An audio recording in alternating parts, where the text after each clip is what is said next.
Good day to our veterinarians from across Asia and all over the world. The Federation of Asian Veterinary Associations, or FAVA, is back for another webinar, this time for a comprehensive look at Asian veterinarians' AMR Action Plan. This webinar is co-presented by the Philippine Veterinary Medical Association and the Japan Veterinary Medical Association, and is supported by the Food and Agriculture Organization of the United Nations. That's right, partner. This will serve as a follow-up to our successful event last month that focused on the Philippines' role in Asia's fight against AMR. This time, though, we are taking a broader look at antimicrobial stewardship in Asian level. Today, we have a loaded cast of resource speakers, namely Dr. Rodolphe Mader, Dr. Edna Zenaida Villacorte, Dr. Luwinda Bueldrias, Dr. Masako Sakai, Dr. Yoko Shimazaki, and Dr. Mary Jo Gordoncillo, who will truly enrich our veterinarians' knowledge and expertise in addressing antimicrobial resistance. And good news to our veterinarians from the Philippines.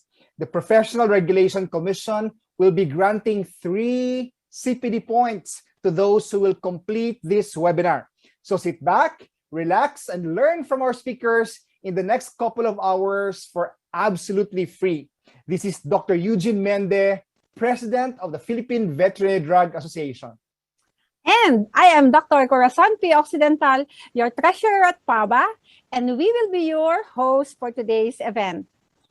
Before we formally open today's discussions, let us welcome FABA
royalty who are with us.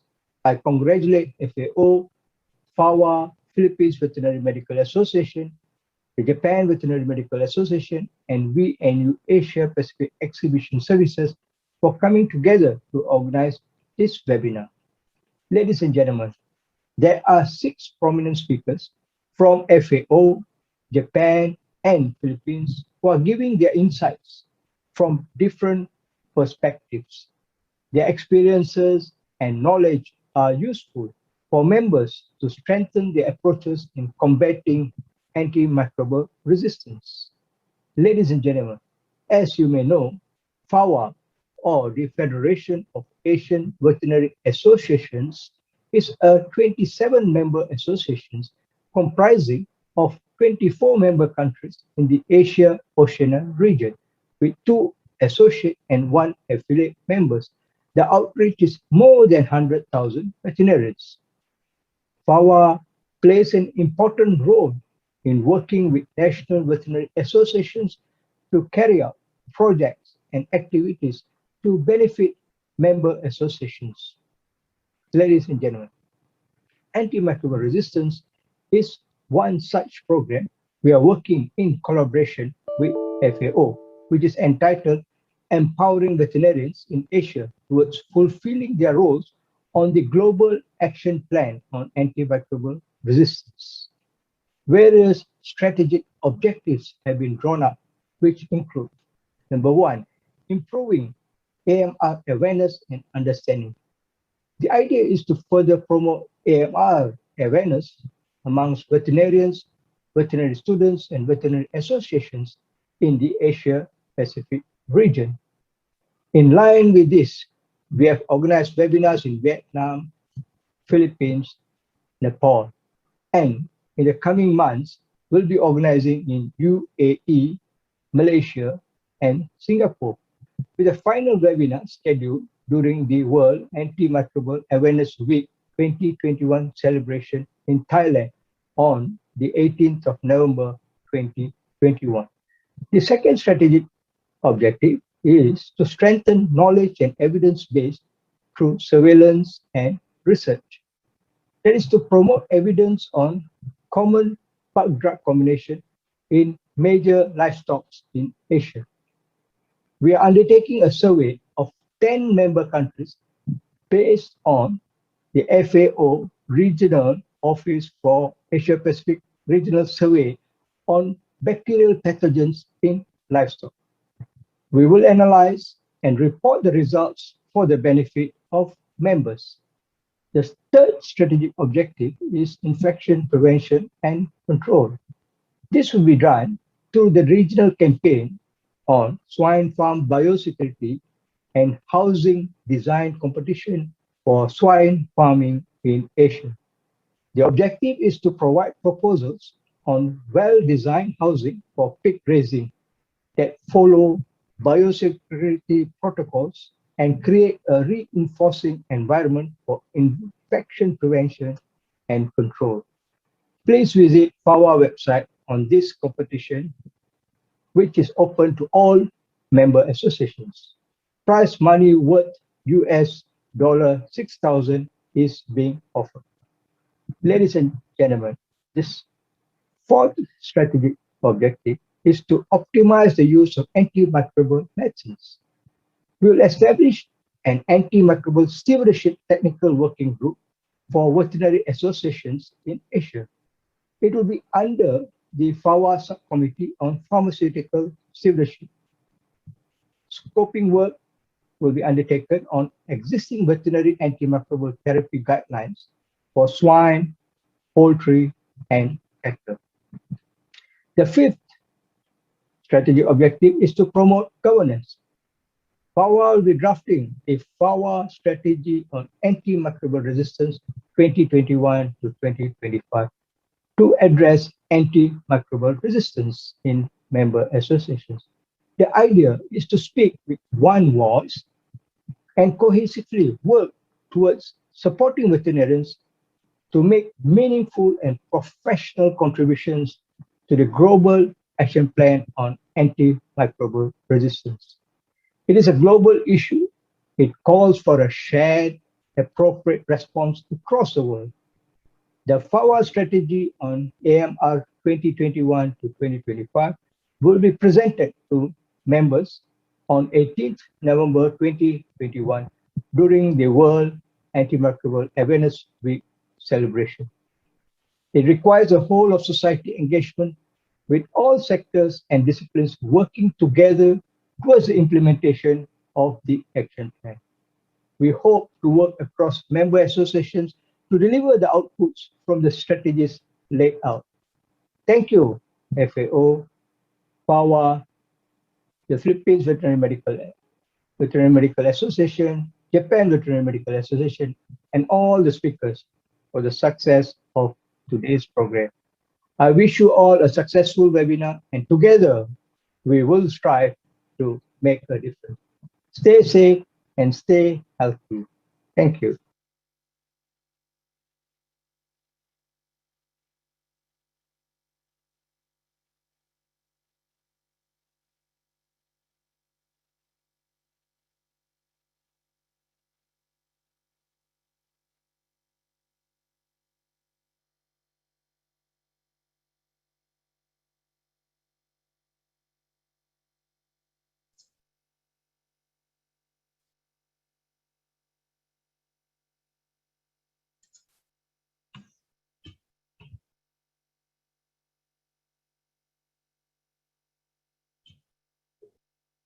Well, good afternoon, everyone. Dr. Occidental, Dr. Mende, and Dr. Kwasa, my fellow guests of honors, all the invited speakers, and certainly everyone who joins this webinar. Good day and welcome everyone to the FAO, FAVA, PVMA, JVMA, and VNU regional webinar on antimicrobial stewardship, a comprehensive look at ASEAN Veterinarians AMR Action Plan.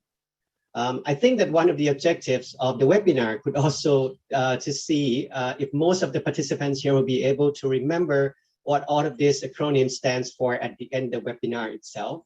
But it is truly an honor for me to be invited to the opening session. Dr. Kwasa has already mentioned that this is a part of the series of national and regional events on AMR leading up to the World Antimicrobial Awareness Week, or WAAW 2021, which is coming up in November. As a matter of fact, this is the third event that I have had the honor to participate. So in addition to this series of seminars or webinars, FAO and FAVA are also collaborating on various events and activities, as already mentioned by Dr. Kwasa just a few minutes ago. It emphasizes FAO's efforts to empower veterinarians in Asia to fulfilling their roles and support the FAO Action Plan on AMR, which contributes significantly to the Global Action Plan on AMR itself. Every one of us are very important to the success in the fight against AMR through raising awareness, reinforcing surveillance, promoting good practices and prudent use, as well as strengthening overall governance on AMR. And we need to take this on with a One Health perspective, realizing that certainly we cannot do this alone. I see that we have the very knowledgeable speakers lining up that will provide you with useful information on your important contribution and how you may be able to support the global movement. As people often say, think globally, but actually act locally. I wish to take this opportunity to thank PVMA and JVMA, as well as the VNU Exhibition Asia Pacific, for organizing this seminar, and to thank FAVA for their facilitation and support. Thanks also to the invited speakers from PVMA, JVMA, University of the Philippines, Japan Math, my FAO colleagues, and of course, very importantly, all participants who are here today. I really wish that we all learned something new and useful today, and I also wish you, similar to what Dr. Kwasa said, in this era of pandemics, stay healthy, stay well. Thank you very much. Over back to you.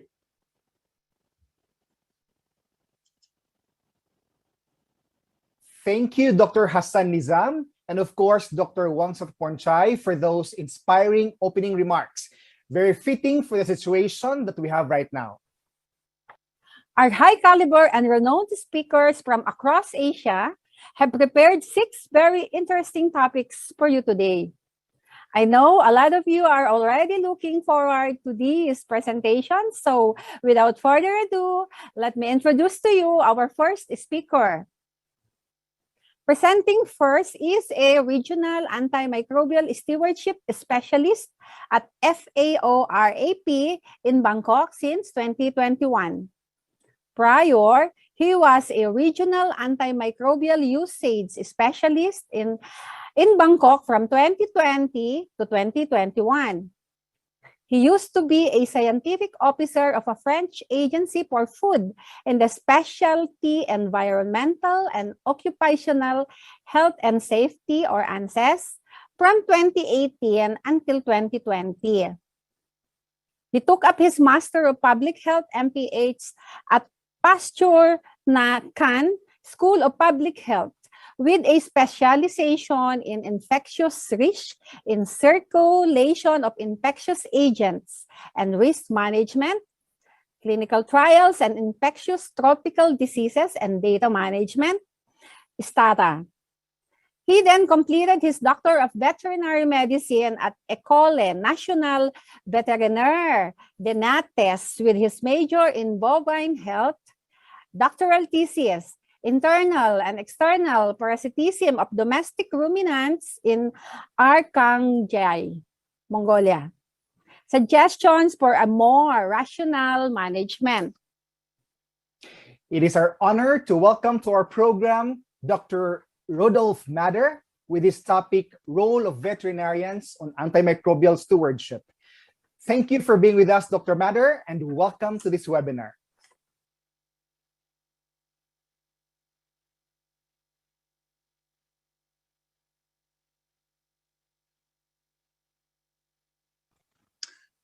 Hello everyone, my name is Rodolphe Mader. I'm a regional antimicrobial stewardship specialist at Fao Rap, and I'm pleased to be giving you a presentation on the role of veterinarians in antimicrobial stewardship. As a starting point, a basic question: why do we need antimicrobial stewardship? Well, because AMR has a huge impact on human health, as well as animal health and environmental health, as you know. Here are some figures regarding the human sector from this report that I'm sure most of you know. It was estimated that 700,000 people die every year due to AMR, and that this number is expected to climb to 10 million deaths per year by 2050. On this illustration, you see that not all regions will support the same burden of AMR. Asia and Africa are going to suffer the most from this issue. And it's not only a health issue, it's also an economic problem. From this report of the World Bank, basically, well, I extracted this illustration. The thing to capture from this is that basically AMR could cause the same economic impact as during a financial crisis every year. So here it's these bars show the decrease in the loss in GDP during the 2008 and 2009 financial crisis, and you could see even stronger losses in a high AMR scenario by 2050. So considering that one of the most influential factor of the AMR situation is linked to the use of antibiotics, I think this is a good reason for focusing a little bit more on antimicrobial stewardship. So what is it in the end, antimicrobial stewardship? A lot of people speak about it, but not everyone has the same understanding of what it is. Definitions vary, and between people, also between sectors, but in the end, this group of researchers have tried to propose definition of antimicrobial stewardship. This is the one I'm using, but it was also endorsed by various organizations such as WHO. So it's a coherent set of actions which promote the responsible use of antimicrobials. So in this definition, it's well specified that antimicrobial stewardship focuses on closely to what is linked to the use of antimicrobials. It does not go further. So, for example, there's a difference between biosecurity and antimicrobial stewardship. If I take this definition of farm biosecurity, it consists of all measures taken to minimize the risk of introduction and spread of disease agents. But what is related to the use of antimicrobials falls into antimicrobial stewardship. Although you may say that to minimize the introduction and spread of disease, antimicrobials have their role to play. So there is a gray area between those two concepts. But antimicrobial stewardship has a small border, a narrow border, so to say. And that's why in this presentation, you will hear me only speak about things which are directly linked to the use of antimicrobials. This is not to say that farm biosecurity does not have a huge impact on antimicrobial use. It does. It's critically important, like some antibiotics. So these two concepts, biosecurity and antimicrobial stewardship, are very complementary. So who is concerned by antimicrobial stewardship? Well, as you know, AMR is a One Health issue which concerns humans, animals, and the environment. And antibiotics are used in these three sectors. So basically, antimicrobial stewardship concerns professionals working with antibiotics in these three sectors, as well as, for example, in the medical sector, I included patients. So everyone doctors, nurses, pharmacists, hospital managers, dentists, patients, all these people can have an impact on how antimicrobials are used, so they are concerned. In the veterinary sector, I listed veterinarians, veterinary paraprofessionals, farmers, technicians, pet owners. I'm sure I'm missing some. And in the crop sector, agronomists, farmers, technicians, etc. But people who are concerned by antimicrobial stewardship are not only people from the field. Also, people in ministries in charge of health and agriculture, as well as in pharmaceutical and food production industries, can have a very strong role to play to support antimicrobial stewardship. I'm going to go through these different categories, but of course focusing on veterinarians. But as you know, veterinarians can work in the field, but also in ministries and in industries. So, what is your role as a veterinarian? Well, in this slide, I try to summarize everything you need to know in three steps. First is to make an accurate diagnostic. Second is to use antimicrobials only if it's needed. And third, to use antimicrobials responsibly when they are needed. So these first slides are directly relevant to veterinary practitioners. Then we'll go to other categories of vets later on. So as I said, everything starts with a good diagnostic. This is essential. So for this, you will need clinical skills and your experience.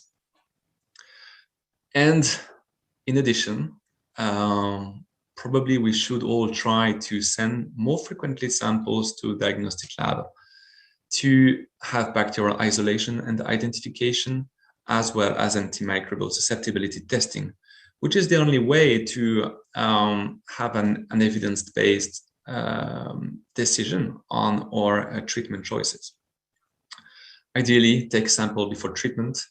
I know it's not always possible, but sometimes if you do it afterwards, your results might be biased, or you may not even have culture. As you know, in the veterinary sector, we can have different types of antimicrobial use. There is the non-medical use of antimicrobials. Basically, it's about growth promotion. And there is the medical use of antimicrobials, with three different types of medical use: treatment, control, and prevention. Treatment, I think, makes sense to everyone. If I need to clarify the difference between control and prevention, control is like metaphylaxis.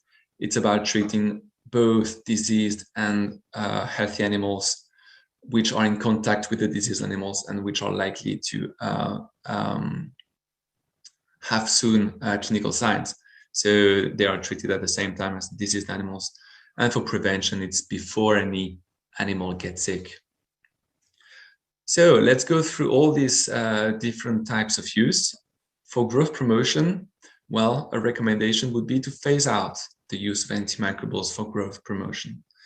And this should, I mean, from now on, you may start now, you should start now, so I would say, with the use of highest priority, critically important antimicrobials, and step by step phase out all kinds of antimicrobial use for growth promotion.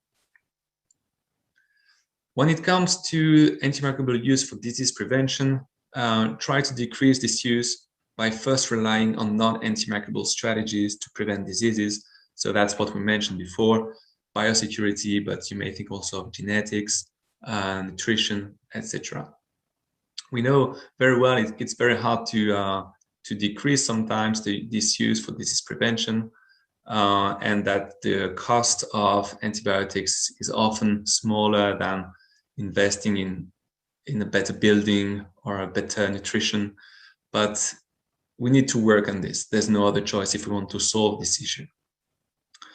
Antimicrobial use for disease control. Well, we need to limit this use to well-defined situations when disease has been diagnosed in the population. It's not all the time. And, well, separate sick animals from healthy animals as early as you can. This can make you, in some occasions, avoid to use antimicrobials for disease control. And then antimicrobial use for disease treatment. For sure, we need antimicrobials for animal health and welfare, but treat them with antibiotics only when you diagnose a bacterial disease. Antibiotics do not work on viral diseases, and we don't have a lot of antiviral drugs anyway in the veterinary sector. So I should write here in the title actually antibiotic use. But you may still use antibiotics when you have a viral disease, but you have a strong risk of secondary bacterial infection. I'm thinking, for example, of bronchopneumonia in cattle, which are caused first by viruses, but they are often frequent. They are frequently secondary bacterial infections. And try to initiate the treatment early. Otherwise, if you have a chronic infection, then you will have to use more antibiotics, and success of treatment is the rates of success are decreasing. What antimicrobial should I use? This is a tricky question, but some basic principles here. Use narrow spectrum antimicrobials whenever possible, for example, penicillin. Use critically antimicrobials only when necessary. When I say penicillin, it was penicillin, of course. You may have a look at this document to have a closer look at the different categories of antibiotics, sorry. Antimicrobials actually in the title, from WHO, and follow national regulations in case of extra label use. Some other critical points for vet practitioners: well, prescribe according to recommendations on dosage, frequency of administration, route of administration, and specify withdrawal times in your prescription. This is too often overlooked in practice. Continuous professional education. This is essential. We don't need to maintain those skills. We need to improve our skills in clinical and laboratory, diagnostic, and in antimicrobial therapy. Recommendations evolve and we need to keep up to date. So just follow evolutions of national and international guidance. And also, veterinary professional organizations are advised to produce treatment guidelines. This is mentioned in the Terrestrial Animal Health Code of OIE, as well as in the Code of Practice of the Codex Alimentarius. Veterinarians also have a role to play as part of their farmer-veterinarian cooperation. Make sure that, it is our responsibility as veterinarians to make sure that the farmer comply with our prescription. So, so it's essential to accompany farmers. Do not deliver half treatments, and educate your farmers at using antimicrobials properly, storing antimicrobials properly, and respecting withdrawal times. You may provide also some tips, such as don't give the milk from treated cows to calves to avoid any additional selection pressure in the gut of calves. Antimicrobial access. Antimicrobial stewardship is also about preserving animal health and welfare. So let's make sure we do not have drug shortages, and let's buy antimicrobials only from legal sources. Now, if we go to other categories of veterinarians, so in food production industries to start with, you may develop antimicrobial stewardship programs with your farms. This can have a huge impact on antimicrobial use. Follow trends in consumer expectations. Their expectations and awareness on the need to have high quality food is increasing. And the issue of antibiotic use becomes more and more sensitive to consumers, farmers as well. Antimicrobial stewardship can also be good for business. You can develop certification programs, but also mentioning here that antibiotic residues in imported aquaculture products, for example, 28% of EU rejections and 20% of US rejections are due to these residues. So better control on the antimicrobial use could be good to avoid also these residue issues. Regarding pharmaceutical industries, well, let's ensure antimicrobials are used properly. Pharmaceutical industries have a strong role to play in this, and do not promote the use of critically important antimicrobials in veterinary medicine.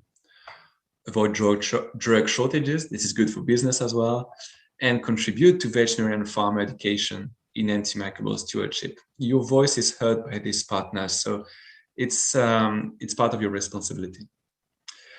Ensure the production of good quality antimicrobials and contribute to the fight against illegal drugs. And for this, we would be very happy to support you in this effort. Well, everyone is concerned, so now just a short slide on veterinary teachers and students.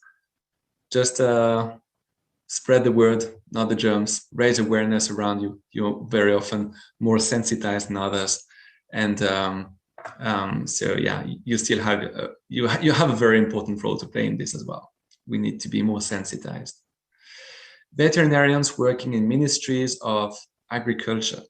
Well, as part of your national action plan, developing and funding monitoring systems for AMR and AMU are very useful to develop sound antimicrobial stewardship programs. Vets in the field need to know resistance levels to the bacterial pathogens they give antimicrobials against. And having a close follow-up on antimicrobial use, from which categories of antibiotics are used, is very useful to monitor progress.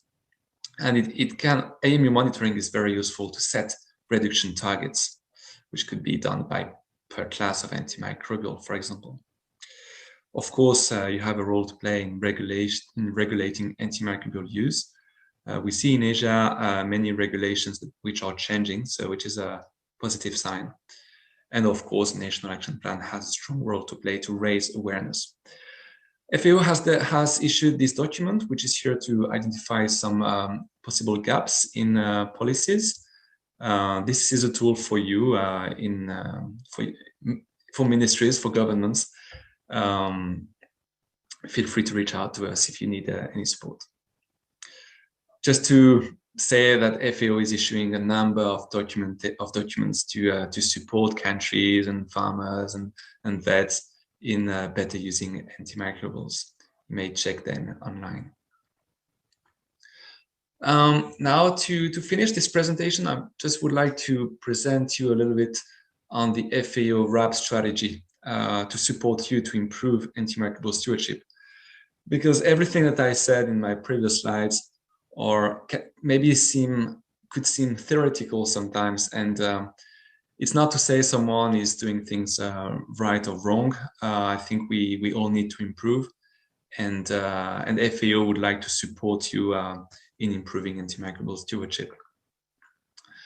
So just a short slide on our FAO Action Plan, which has 5 different pillars: governance, awareness, surveillance, good practices, and responsible use. So we have a dedicated pillar for antimicrobial stewardship. Some insights of what we have been doing so far. We organized a regional forum on antimicrobial stewardship in agriculture, and the recommendations have been listed for various types of stakeholders. I have already shared actually some of these recommendations to you in the previous slides. That was an interesting event to shape the strategy we have now. FAO is also supporting a number of surveys to assess antimicrobial use, to assess knowledge, attitudes, and practices related to the use of antibiotics. Surveys on the state of adherence of pig farms to recommended practice on prudent use of antimicrobials, and surveys on the overarching governance and reinforcing environment on the practice of prudent use of antimicrobials in livestock. A number of publications have been released already. Some of you may know that we are also developing a guideline with OIE on the monitoring of antimicrobial use at farm level. We had a second regional consultation in April 2021, and we are planning to pilot this guideline in several Asian countries. So this will be useful also to advise antimicrobial stewardship programs. We have a number of ongoing collaborations with CIRAD to make a regional review and stakeholder mapping on antimicrobial stewardship in poultry, swine, and aquaculture. This work will be focused on a number of Asian countries. And we also have a collaboration with IHPP, the International Health Policy Program, with many different activities, but just mentioning 2 here: making a policy assessment of voluntary optimization of antimicrobial consumption in swine and poultry in Thailand, and a review of alternatives to antimicrobials. Of course, we have a very nice and fruitful collaboration with FAVA called Empowering Veterinarians in Asia towards fulfilling their roles on the Global Action Plan on Antimicrobial Resistance, with a number of activities which are listed here. And yeah, we are very happy of having this partner to promote antimicrobial stewardship. And a short advertisement on the Wow Farm Design Challenge 2021. It's about biosecurity, but this is supporting the fight against AMR. That's the end of my presentation. Thank you very much for your attention, and I hope you have a very interesting webinar. Thanks for your attention. That was comprehensive. Thank you so much, Dr. Matter. We'll see you again later in the panel discussions. Speaking of that, if you have questions for our speakers regarding their talks, do not hesitate to let us know by sending your messages via chat. We will be having an open forum after all our speakers are done with their presentations. Moving on to our next speaker, I'm sure she is familiar to our Filipino veterinarians in the audience. Our second speaker this afternoon is the Speaker of the House of Delegates at the Philippine Veterinary Medical Association and Chairperson of the National Advisory Committee for Animal Disease Control and Emergencies, or NACADSE. She holds a Doctor of Veterinary Medicine degree and specializes in food safety and its impact on animals and humans, and also on the improvements of the feeds industry. Additionally, she specializes on avoiding animal diseases and its relation to animal feeds. Presenting to us the topic, Mitigating the struggle against AMR through Judicious Veterinary Medical Practices. Let us all welcome Dr. Edna Zinaida B. Villacorte.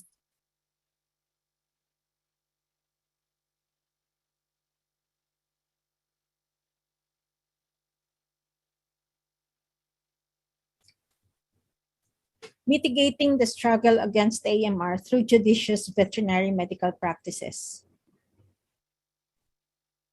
The outline of my presentation is introduction, what is AMR, what causes AMR and its spread, factors driving the challenges on AMR, judicious veterinary medical practices, and the take-home message.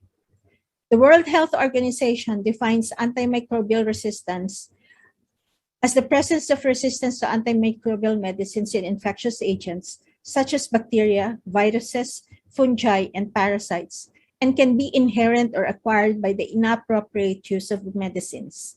AMR is a complex phenomenon, and intersectoral approach is essential to harmonize human, animal, plant, and environmental policies and activities in order to fully understand the drivers that limit emergence in different ecosystems. What is AMR? According to the Australian government, AMR happens naturally, increases when we use antibiotics, poor hygiene and infection prevention and control, people traveling, while antimicrobial resistance is a natural process, bacteria antibiotic use makes it worse. Bacteria can become resistant to antibiotics when they turn on certain internal resistance processes, change to protect themselves from an antibiotic, or receive resistant genes from other bacteria. What are the causes of AMR? When we misuse or overuse antibiotics, AMR develops. Some bacteria may die, but the resistant ones survive and multiply. Environmental factors can likewise cause the spread of AMR. WHO has identified limited access to water, especially in developing nations. Poor sanitation and elementary to primitive waste management lead to people getting exposed to fecal matter that host countless bacteria and other organisms and superbugs. These microorganisms find their way in water bodies. Together with other pollutants, an ideal environment is created for the spread of AMR and superbugs that may potentially be untreatable. It provides the opportunity for the bacteria to grow and develop and leads to infection. Infection needs the use of antibiotics for treatment, and the cycle of spread and multiplication ensues. The movement of people across space, where there's a multitude of exposure to contaminated objects, animals, air, and others, further aggravates the spread of AMR, and the cycle continues. AMR can emanate from animals. Through direct contact with animals and human sources, resistant microorganisms can be transmitted. Indirect transmission can occur through the environment and food chain. The moment people or animals become carriers of resistant microorganisms, the spread within and among communities becomes a doubtless possibility.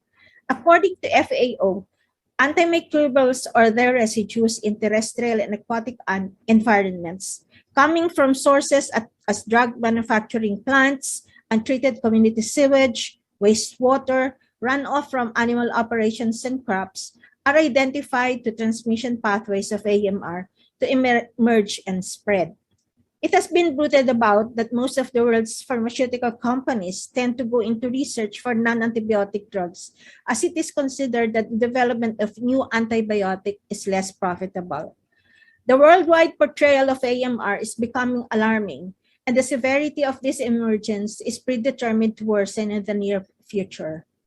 Antibiotic resistance of an animal origin has been proven to contribute to AMR in a significant manner. And in concert with human medicine and environment, actions need to be taken to face this overwhelming issue. The response to AMR has been spearheaded through the One Health Global Action Plan developed by WHO in collaboration with the Food and Agriculture Organization of the United Nations and the World Organization for Animal Health, or OIE. There is also the FAO Action Plan on AMR 21 to 25, And in the Philippines, we have the Philippine National Action Plan to combat AMR for the year 2019-23. The struggle against AMR is a race against time. Further, FAO further highlights that the unchecked spread of antimicrobial resistance, AMR, is on track to make drug-resistant infections the cause of the next pandemic. It has been emphasized that once individuals become carriers of antimicrobial resistant organisms, the spread among communities and across borders become inevitable. These organisms can find their way in our own midst through products that we consume, through the environment, through our waterways, through our soil, and through our ecosystem.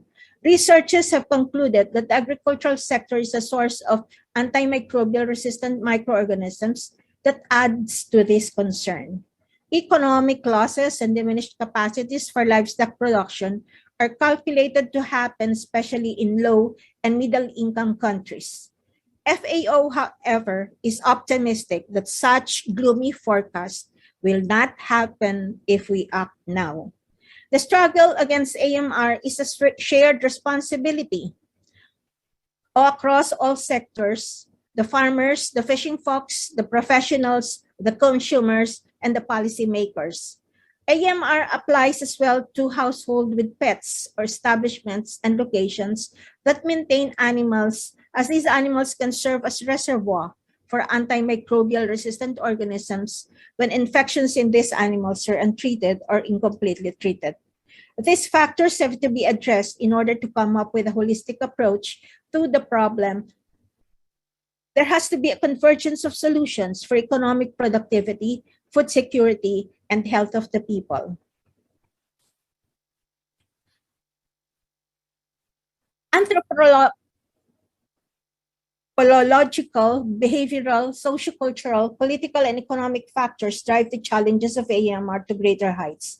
The findings of Collignon et al. Published in Lancet Planet Earth in 2018 and PubMed.gov states that in the univariate analysis, GDP per capita, education, infrastructure, public health care spending, and antibiotic consumption were all inversely correlated with the two antimicrobial resistance indices, whereas higher temperatures, poor governance, and the ratio of private to public health expenditure were positively correlated. The paper interpreted this data collected by saying that it will not be enough to just reduce the use of antibiotics to fight AMR. Addressing hygiene, sanitation, good governance, overall healthcare programs that are influenced by socio-economic situation of the people is mandatory to reduce the AMR. The above factors may not be directly controlled by the veterinarian. Nevertheless, there are factors that can definitely put the veterinarians at the core of providing the AMR solution. Limited biosecurity and production practices lead to an overuse of antimicrobials. Absent or inadequate oversight of AMU in agriculture, with limited access to animal health experts, as well as inadequate training and support for these experts, can worsen the AMR problem. Unregulated sale of antimicrobials without prescriptions are reported to be prevalent in agricultural and poultry supply stores. Although there is a regulation in the Philippines requiring the services of veterinarians in these stores, the monitoring and constant inspection of these stores remain to be a challenge up to now. Availability of counterfeit and low-quality antimicrobials, including products with harmful combinations and subtherapeutic concentrations, heighten the struggle against AMR. The Philippines, like some countries, has banned the use of certain antimicrobials that serve as antibiotic of choice for human diseases or those that may pose danger to the animals. Veterinarians are crucial in mitigating the struggle against AMR by taking an active role in addressing the above factors. OIE published a document on the responsible use of antimicrobials in veterinary medicine. The document contains the responsibilities of the relevant sectors, such as the competent authority for veterinary drug regulation, the pharmaceutical industry that includes the drug manufacturers and distributors, the veterinarians, the farm owners, and the animal feed manufacturers. The document discusses or recommend ways for judicious use of antimicrobials through marketing authorization, quality control, AMR assessment, establishment of MRLs and ADIs, protection of the environment, post-marketing antimicrobial surveillance, protocols on prescribing, dispensing, labeling, and research for antimicrobials, and data recording and reporting. There are commonalities on the principles on responsible antimicrobial use and AMR prescribed by many countries. Many researchers have undertaken and papers written to discuss antibiotic use on AMR. According to a paper written by Kolovsky, the Center for Disease Control estimates that up to 50% of antimicrobials are unnecessarily or inappropriately prescribed in human medicine. This estimate may likely be true in veterinary medicine. The AFMA released a survey among veterinarians stating that 62% felt that the prescription and dispensing of antibiotics in a university has influence on AMR issue. There are other studies. Palma et al. At the University of Tennessee Veterinary Medical School, Wayne et al. Also in the veterinary school, Jacob et al. In a U.S. teaching hospital, Obdoy et al. In the Kentucky Veterinary Association, that found that there is actual occurrence or belief by the respondents that show the prevalence of overprescription or improper use of antibiotics. Using the recommendations issued by OIE, by the different countries and the researchers, allow me to give some take-home message that veterinarians can remember in a simple way to fight AMR. This take-home message can also be useful to validate to others who would like to join the struggle against AMR. Validate the diagnosis for every case that you encounter, especially on the infectious ones. Competent disease diagnosis is a must for veterinarians. The overprescription, misuse, or overuse of antibiotics predominantly stems from improper disease diagnosis. The European Union has implemented restrictions on antibiotic as growth promotant, as well as traceability of antibiotic prescriptions. However, no notable changes in AMR or AMU concerns have been recorded. Educate ourselves with the latest findings on antimicrobial treatment and the pharmacodynamics and pharmacokinetics of antibiotics that are recommended for use in animals. Take time and think before we prescribe antibiotics. Before we prescribe antibiotics, let us think if such is necessary and unavoidable. Palma et al. In a paper published in International Journal for Molecular Science, March 2020, recommended alternatives to the prevention of infectious diseases. One is the use of bioactive peptides at bacteriostatic or bactericidal effect. The author cited Mycene, a naturally produced bacteriocin by lactic bacteria, to have exhibited encouraging results. Since harmless for the mammalian species and rather efficient in the control of pathogenic specimens. There is a growing proof of the efficacy of bacteriocins also in the food industry. They further cited that, and I quote, indigenous microflora of raw milk control pathogenic bacteria through the production of diverse bacteriocins, including Mycene. Studies evaluating bacteriocin stability in vivo as well as the most suitable delivery strategy are now under investigation. The same paper by Palma et al.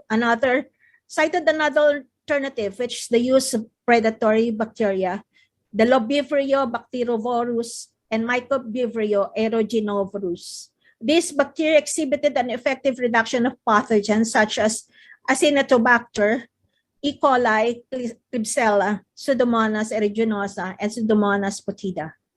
However, the authors stated that predatory bacteria are not capable to discriminating between antibiotic-resistant and non-antibiotic-resistant strain and might be a potential threat for the beneficial commensal flora, thus hindering a direct adoption of this alternative. Encourage and enjoin our colleagues to be stewards of antimicrobial resistance and report to authorities and colleagues cases of antimicrobial resistance. Keeping the animals clean, well-fed, observed, and properly checked will keep us ahead in preventing diseases and infections. There are many literatures nowadays on good animal husbandry practices published by international organizations as well as competent authorities in different countries. Whether we are dealing with pets, food animals, wildlife, or aquatic species, the same is true in terms of providing a clean and healthy environment. In animal establishments, biosecurity is still the best option to prevent animal diseases.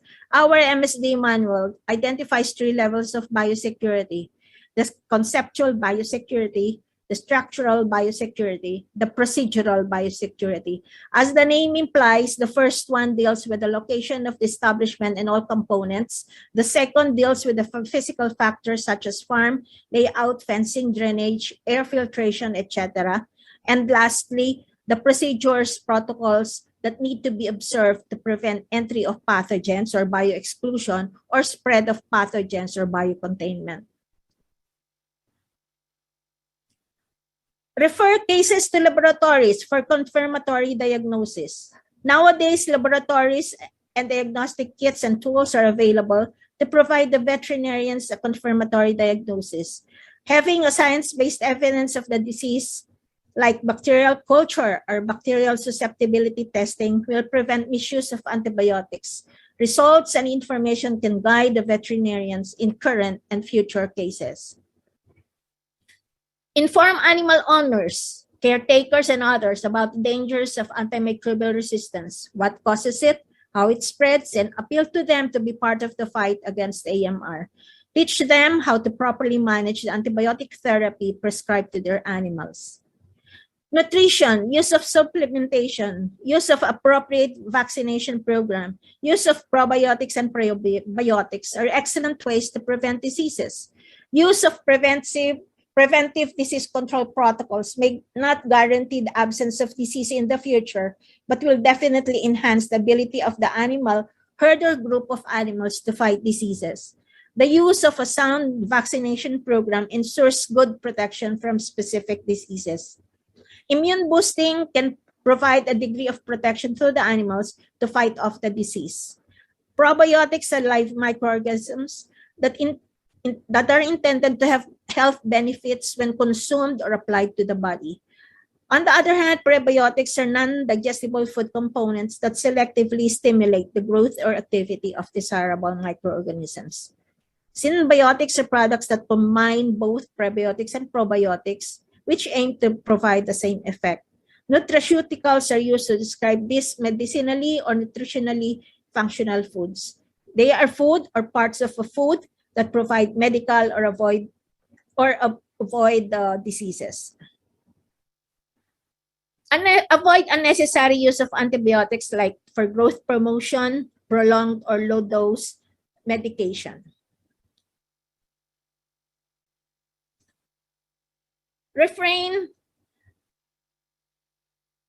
Refrain as much as possible from using antibiotics for human disease treatment, especially those considered under critical release. Use antibiotics with the narrowest appropriate spectrum of activity. Initiate vigilance, surveillance, or research on AMR in your place of work, place of practice, or in your community in general. Adhere to laws, rules, and regulations, science-based diagnosis, treatment, prevention, and control of animal diseases. And lastly, notify authorities on cases encountered that need the attention and management of government, like notifiable diseases or AMR-related cases. Be a judicious veterinarian. Let us fight AMR. Thank you for listening.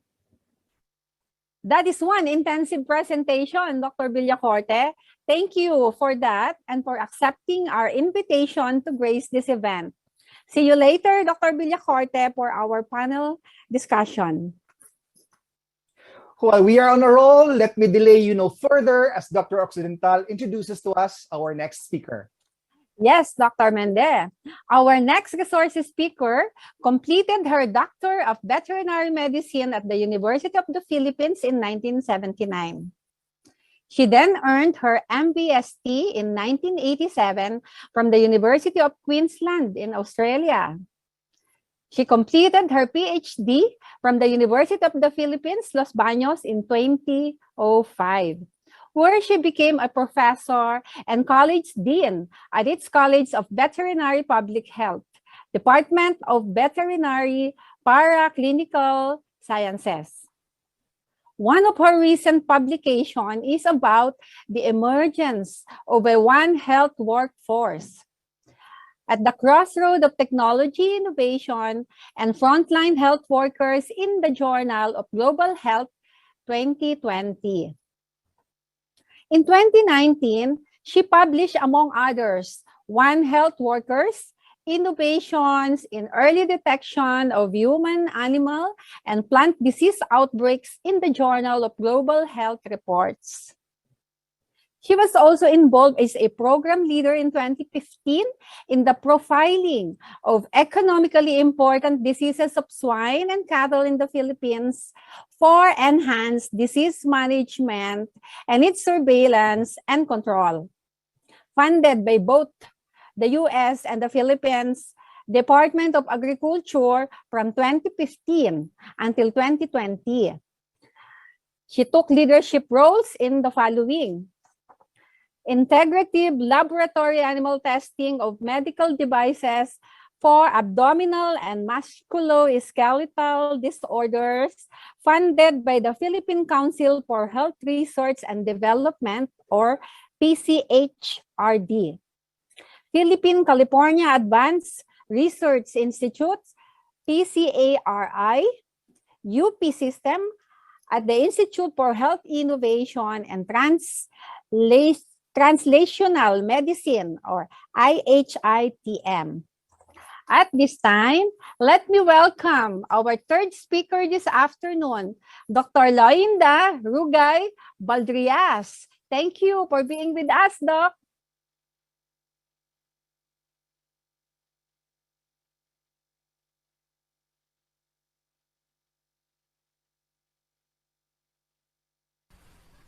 A blessed day to all of us. I am deeply honored to be one of your speakers today. Thank you so much for your invitation. Thank you to the organizers and sponsors. Today I'm going to share with you the responsible use of antimicrobials in livestock and poultry. I'm Dr. Loinda Rugay Baldrias, a professor of the College of Veterinary Medicine, University of the Philippines, Los Baños.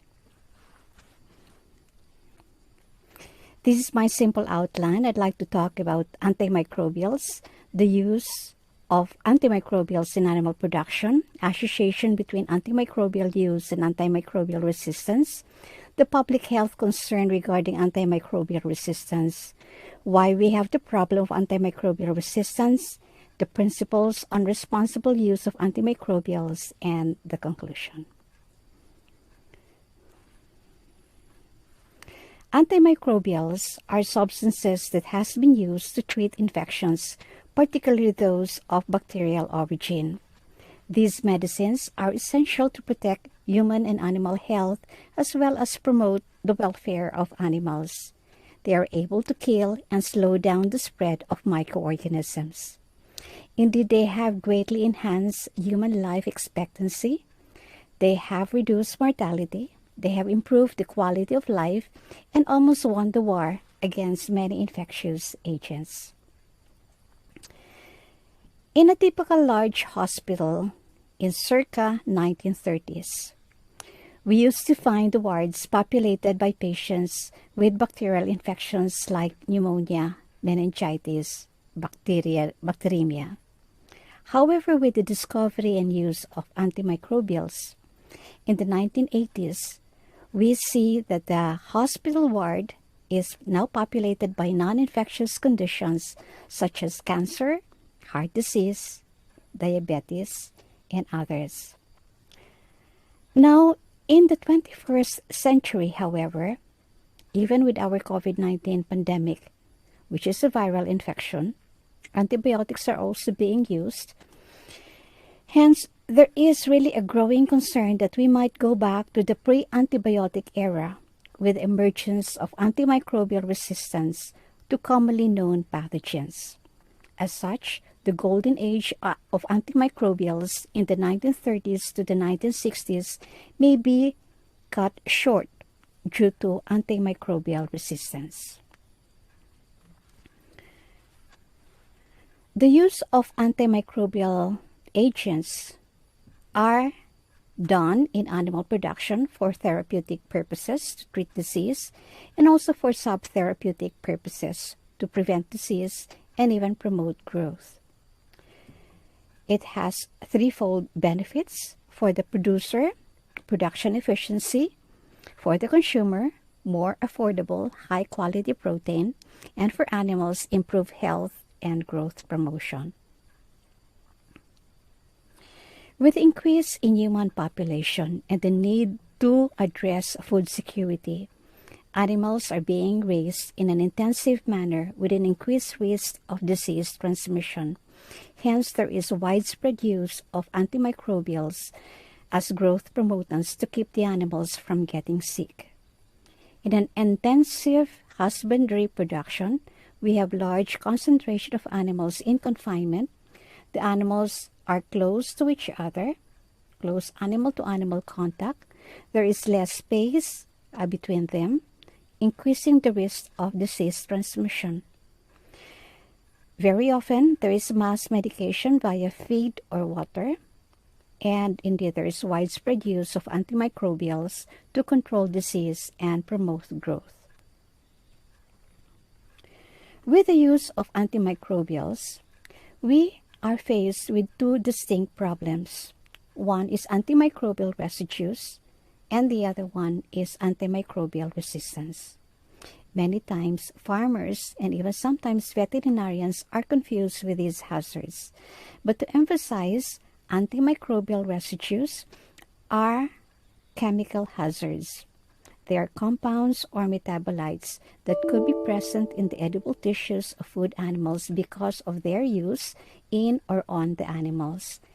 And they are hazards because they can cause hypersensitivity reactions, toxic effects, alteration of the intestinal microflora, and even suppression of beneficial microorganisms. On the other hand, antimicrobial resistance, which is our focus today, is a microbiological hazard.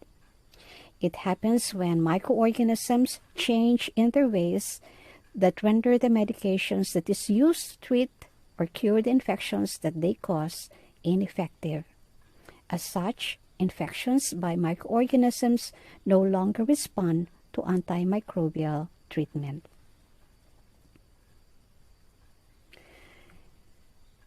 Antimicrobial resistance has been found to be genetically linked.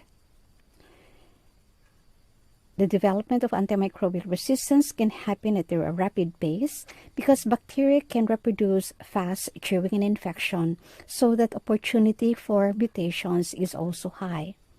To date, we have more than 20,000 resistance genes that has already been identified. Some microorganisms have in their genetic makeup resistance genes, and they are able to give these resistance genes to other microorganisms, so they have intrinsic resistance. Other microorganisms acquire resistance genes, and this can be through transduction by bacteriophages or viruses. We can have transformation with the transfer of naked DNA, conjugation with the transfer of resistance genes via plasmids, and we have insertion of resistance genes via transposons, integrons, and insertion sequences. Very often, transformation, conjugation, and insertion of resistance genes results to multi-resistance by microorganisms.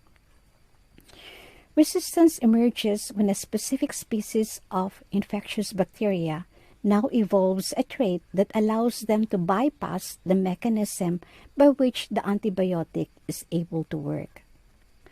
This development of antimicrobial resistance occurs when antimicrobial agents are present in the environment of the microorganisms, exerting selective pressure on the microorganisms in the tissues or in the area, favoring those with resistance genes that can allow them to survive despite the presence of the antimicrobial agent. It is common knowledge that antimicrobial use is done in animal production.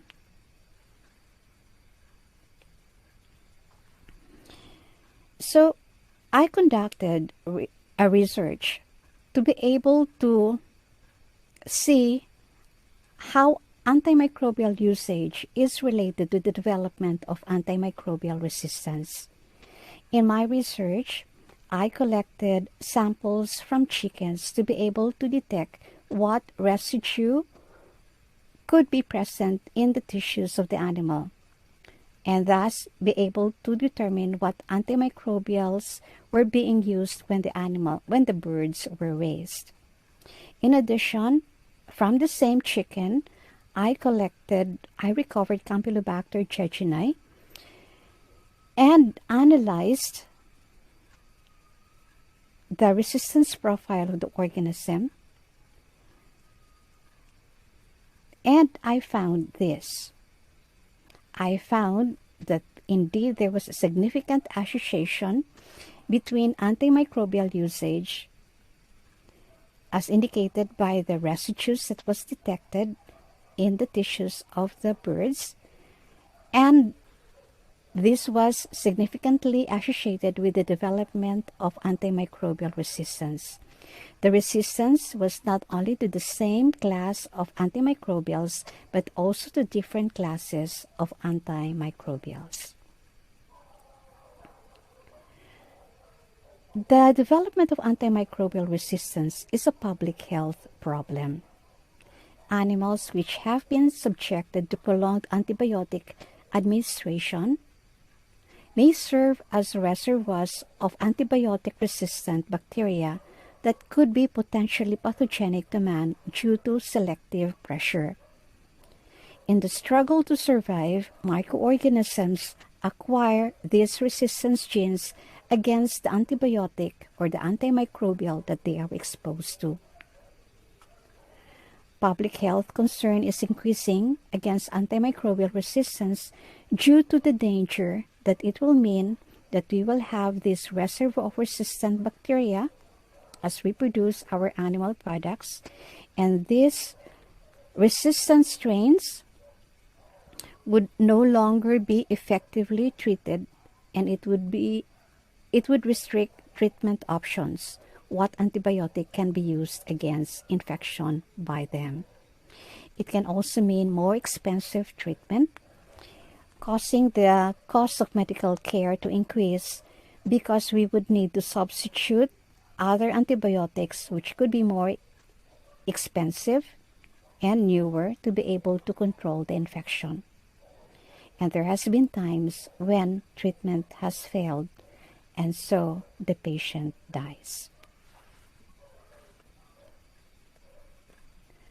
Another aspect when it comes to antimicrobial resistance is the development of multi-resistance to different antibiotics by microorganisms.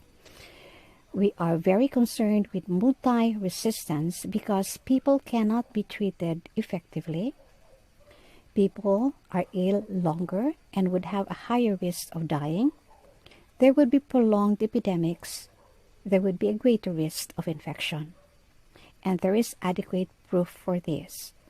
It has been found that there has been a 60% increase in mortality due to infectious agents which are resistant. There has been an increased cost of treatment such that it has been estimated that 100 million to 10 billion are the hospital costs of managing illnesses by resistant organisms. There is, of course, the concern that there could be loss of confidence in the health industry and pharmaceuticals because the antimicrobials are found to be no longer effective. Let me share to you a true story. Apramycin, an antibiotic which was thought that there would be no risk of resistance developing in humans, infectious agents, was approved for use in animals because of its unusual structure.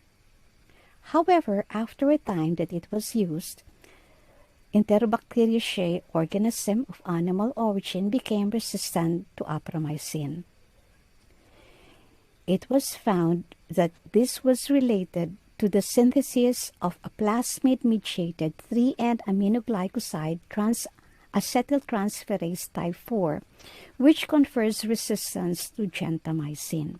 So it was not only resistant to apomycin, it was also resistant to gentamicin.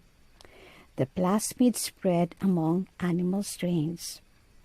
And then later, just a few years after, the plasmid was found in clinical isolates that were resistant to gentamicin from hospitalized human patients.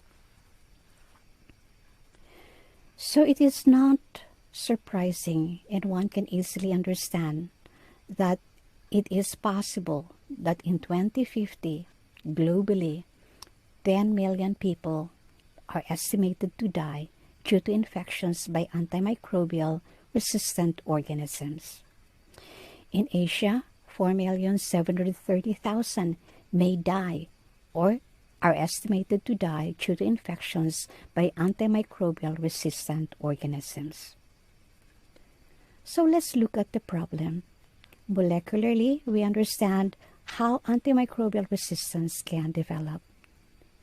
Culturally, and how things are on the ground, we need to understand why do we have the risk of antimicrobial resistance development. Observations, surveys, interviews of farmers revealed that very often animal raisers give medication, antimicrobials, without availing themselves of veterinary services. There has been times that the animals are improperly dosed. So incorrect administration of the antimicrobial.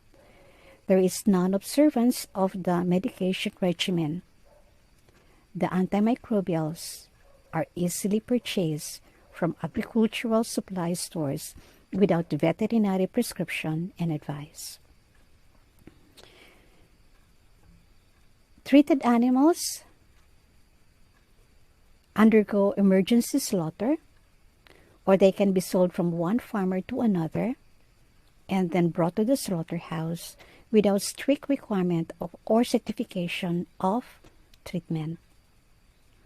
There has also been intensification of aquaculture, livestock production, increasing the susceptibility of animals and the risk of disease outbreaks, hence the need to make use of antimicrobials. Then we have the common practice of long-term preventive use of subtherapeutic concentrations of antimicrobials in feed and water. There is also the lack of satisfactory data concerning the efficacy and safety of drugs. There is lack of funding to gather needed data, and very often the evaluation process is long and tedious. And there has been little interest in developing and applying for new antimicrobials to be licensed for use for livestock and poultry production. So, let us now move on to the principles for prudent or responsible use of antimicrobials in food-producing animals. Principle number 1. The use of antimicrobials should be limited to those considered necessary for assuring animal health and welfare. When we talk about necessary, particularly for critically important antimicrobials,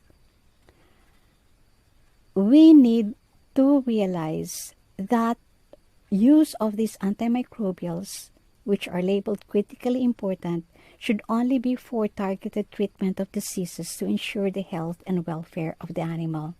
And the need should be based on clinical diagnosis by a veterinary professional. Whenever possible, the results of a microbiological susceptibility test should be available. And we should avoid broad spectrum, but instead make use of narrow spectrum antimicrobials. Many antimicrobials that we use in animals are also those used in humans.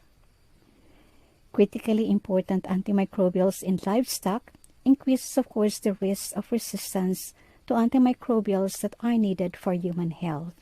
And this is why chloramphenicol are mandated by law not to be used on food animals.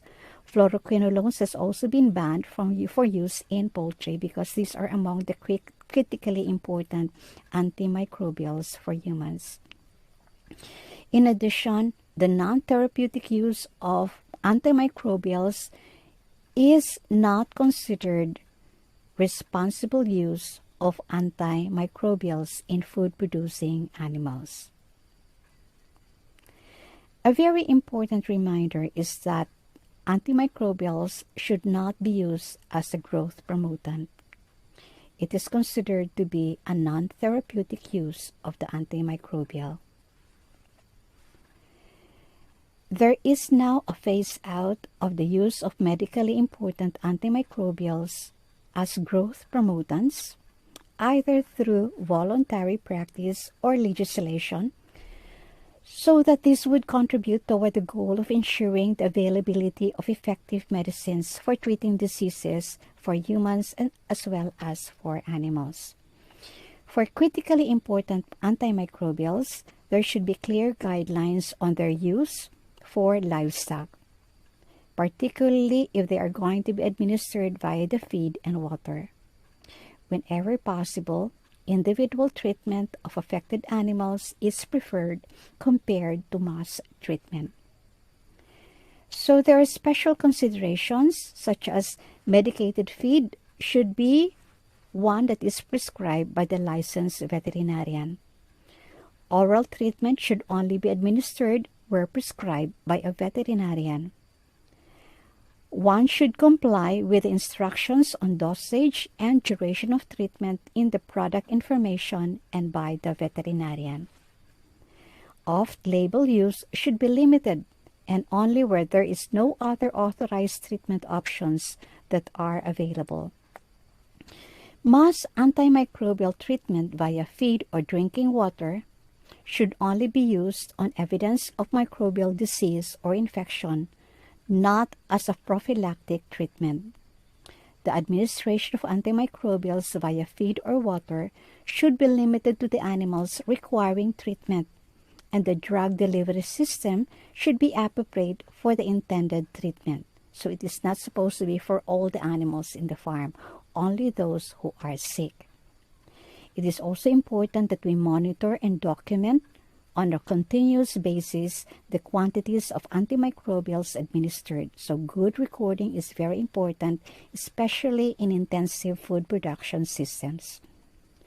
And if given via the feed, it is very important that homogeneity of distribution of the drug is addressed so that each animal obtains the required therapeutic dose for treating the disease in accordance with the veterinary prescription.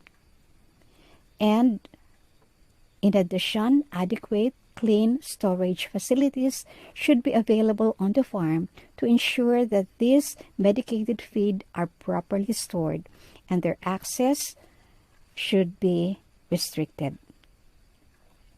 Principle number 2. Use in food-producing animals should be limited to those that include veterinary oversight and consultation. Veterinary oversight, including prescription and consultation, is a very important mechanism to help ensure the appropriate use of antimicrobials. Veterinarians are the ones authorized to prescribe antimicrobials in accordance with national legislation, so they play a critical role in the diagnosis of the disease and in the decision-making process to treat, control, or prevent the disease. Responsible antimicrobial usage critically depends on the veterinary professional making a correct diagnosis so that an appropriate treatment can be administered. As such, the involvement of a veterinarian is key. He is key in the decision-making process regarding antimicrobial drug use. Principle number 3.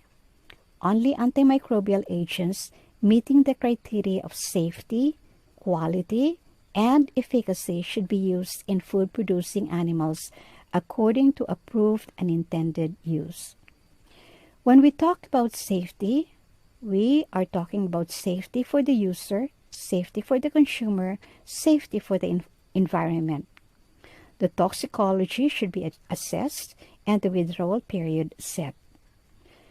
They should be manufactured to the high standard required, so good quality. And efficacy.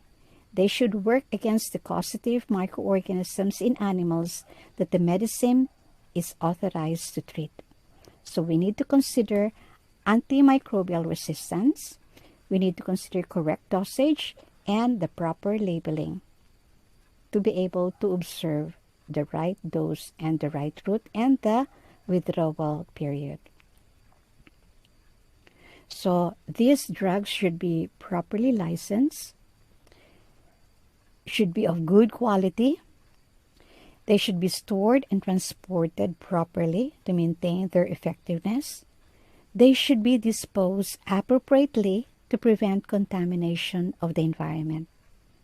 In addition, we have also to combat the use of illegal, poor quality, and prohibited drugs.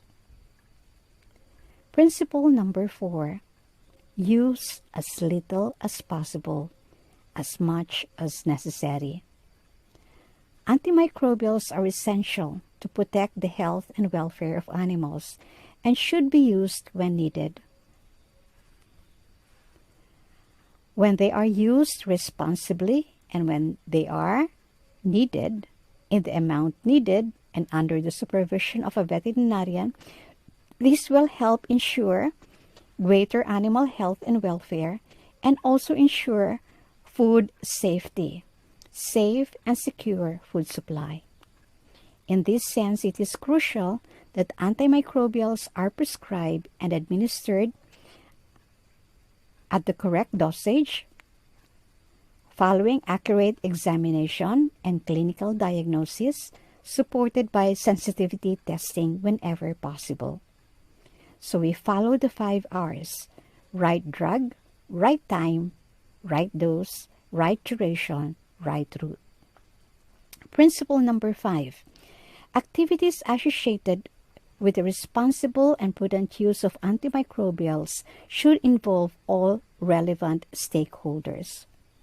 There must be regular and updated awareness campaign for all relevant stakeholders, particularly on the appropriate use of antimicrobials. A high level of communication is very important so all are able to see the benefits and understand their role in the contribution to control antimicrobial resistance. Communication should also include the general public through regular dialogue, dissemination of information, good information, publication of monitoring reports, guidelines, education, and scientific publications. Antimicrobials, when used responsibly,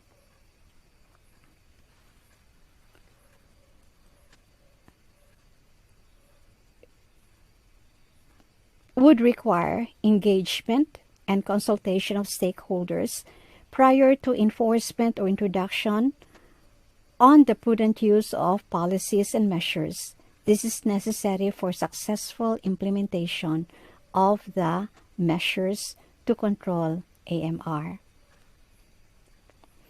Principle 6. The prudent use of antimicrobials is part of good veterinary practice and animal husbandry. We need to take into consideration disease prevention practices because prevention is always better than cure.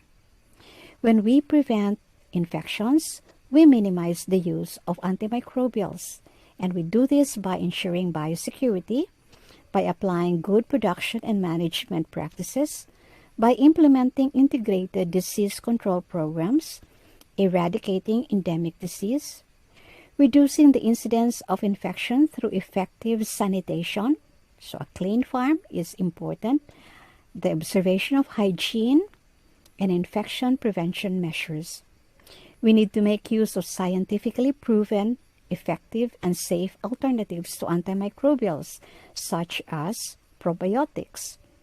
We need to make use of safe, high-quality feed and water. We need to provide incentive to farmers to encourage them to adopt effective preventive measures. Prudent use of antimicrobials is by discouraging their prophylactic use. So instead, we make use of good animal husbandry through best practices, good measures to prevent and reduce transmission, infection control, hygiene measures, and good biosecurity. Principle number 7, surveillance, monitoring, and the collection of reliable data should provide evidence to guide policies and inform on effectiveness of measures associated with prudent use of antimicrobials in livestock.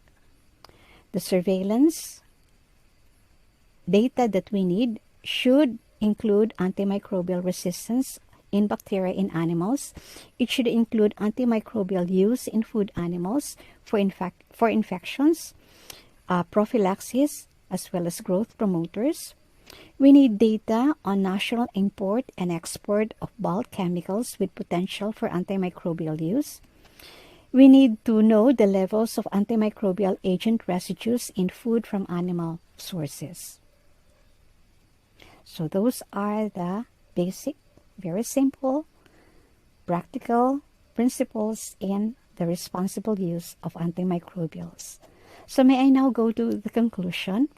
1, it's important that we apply these 7 principles on prudent use of antimicrobials and promote the appreciation of all stakeholders on the importance of preventing the development of antimicrobial resistance. We need to promote good veterinary practice and animal husbandry so we can prevent disease and so minimize the use of antimicrobials. Regulatory agencies need to step up and conduct mandatory testing for antimicrobial resistance and monitor over-the-counter sale of antimicrobials without prescription. And lastly, communicating is a very important key to promote responsible use of antimicrobials for all key stakeholders. So healthy animals would mean healthy food for all of us, and it would mean healthy consumers. Thank you for listening. That's all, folks. I will be happy to answer your questions during the Q&A of the webinar. Thank you very much. Thank you for listening.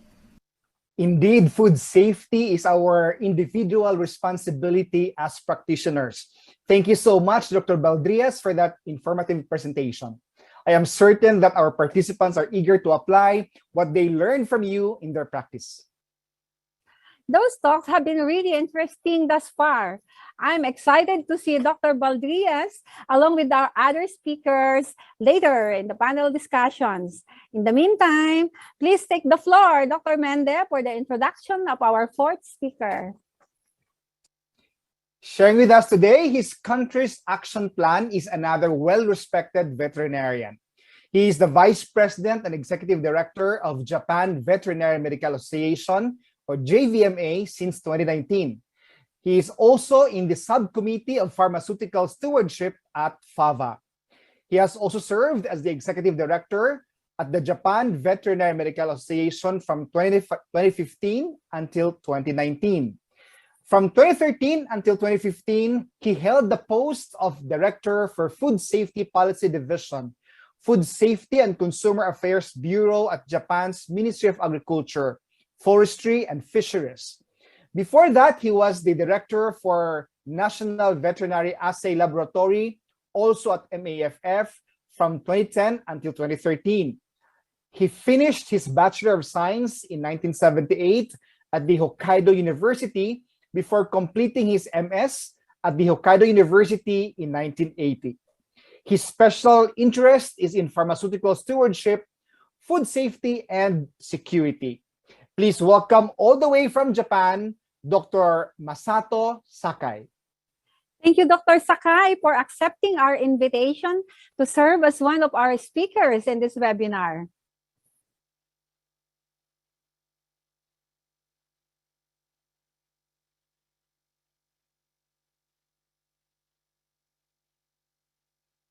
Good afternoon, everyone.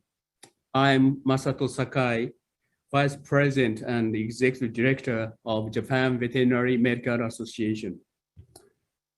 I would like to thank all of you for giving me the opportunity to explain today on antimicrobial stewardship at the regional webinar supported by FAO, FAVA, and VNU. In 2016, the government of Japan established the National Action Plan on Antimicrobial Resistance, which covers the 5-year period from 2016 to 2020. After a 1-year delay due to the COVID-19 pandemic, the Japanese government is now considering an AMR action plan covering the next 5 years. In line with this, JVMA is also considering a 5-year AMR action plan. Today, I would like to make a presentation titled Review of AMR Action Plan in JVMA, shared on Asian platform, referring to the contents of JVMA's study.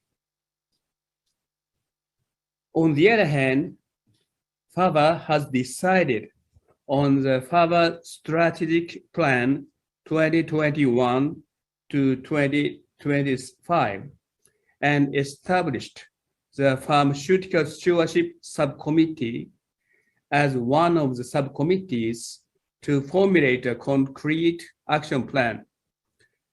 As you can see, there are 5 members of this subcommittee, and I am in charge of the secretariat. I would like to take this opportunity to express my gratitude to each member for their support and cooperation in the consideration of this action plan.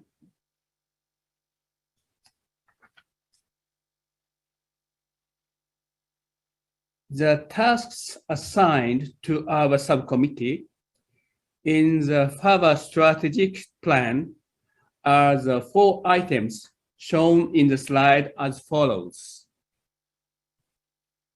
1, policy work and related activities on the responsible and prudent use of antimicrobials.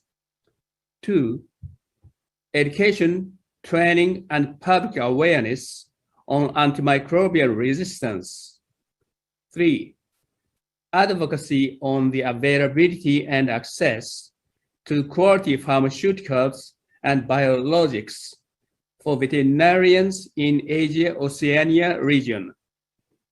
4, contribute to global AMR discussions as they pertain to veterinarians and their access to and use of antimicrobials.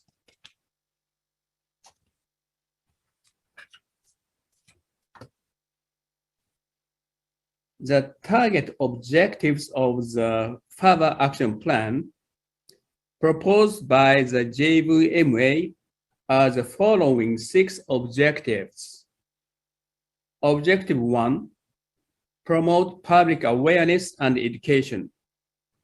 Objective 2, strengthen trend surveillance and monitoring. Objective 3, strengthen infection prevention and control Objective 4, promote appropriate use of antimicrobials. Objective 5, strengthen research and development and drug discovery.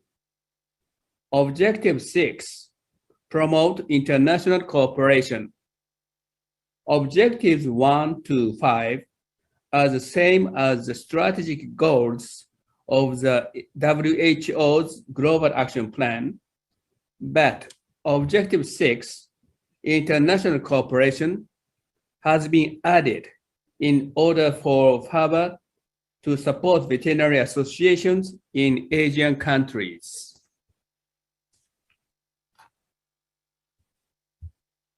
Antimicrobial resistant bacteria can be transmitted from animals to humans and from humans to animals, as well as to humans through livestock products and the environment. In particular, since companion animals are kept indoors in the same household as humans, and there are few drugs for companion animals, antimicrobials for humans are used empirically at the discretion of veterinarians, and their proper use is not practiced. From this perspective, we believe that the spread of antimicrobial resistant bacteria between humans and companion animals is an extremely important issue.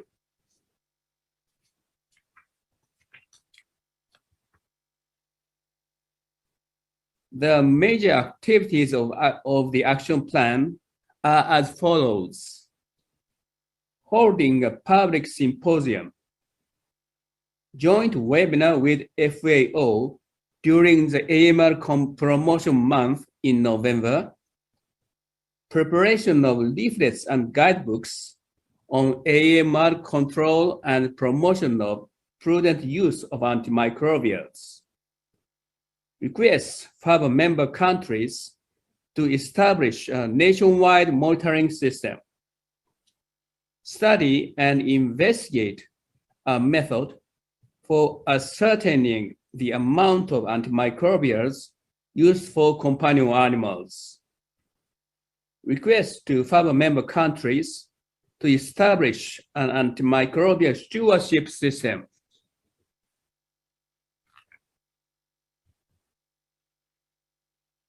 The major expected effects of the action plan are enhancement of the public's knowledge and understanding of antimicrobial resistance, promotion of education and training for veterinarians and other professionals, establishment of a monitoring system for antimicrobial resistant bacteria and antimicrobial usage, prevention of the spread of antimicrobial resistant bacteria through appropriate infection prevention and control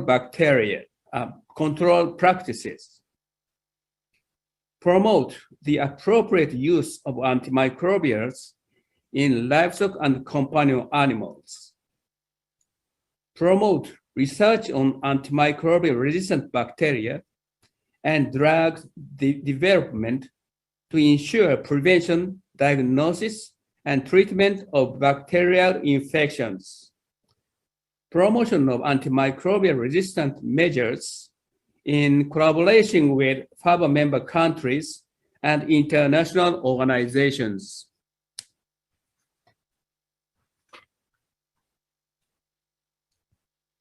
The major outcomes of the action plan are decrease in the amount of antimicrobial used, decrease in the resistance rate to antimicrobials such as tetracycline, reduce the resistance rates to antimicrobials that are important for human medicine, decrease in the number of infectious disease outbreaks, increase in the number of farms where veterinarians provide appropriate management guidance, increase in the use of pharmaceuticals for companion animals, and decrease in the use of pharmaceuticals for humans,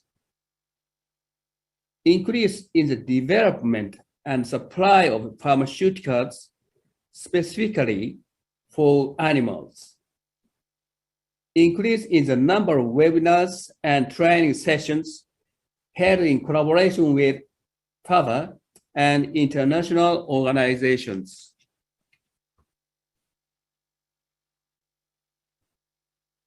The overview of the action plan is as follows.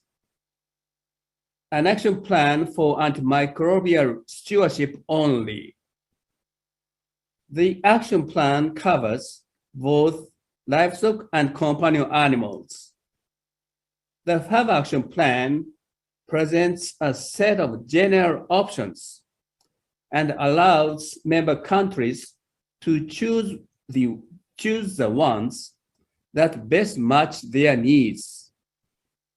Since the action plan to be jointly developed by FAO and FAVA is planned for livestock, it is expected that it will be developed with reference to the FAVA Action Plan, as it will be included in the FAVA Action Plan.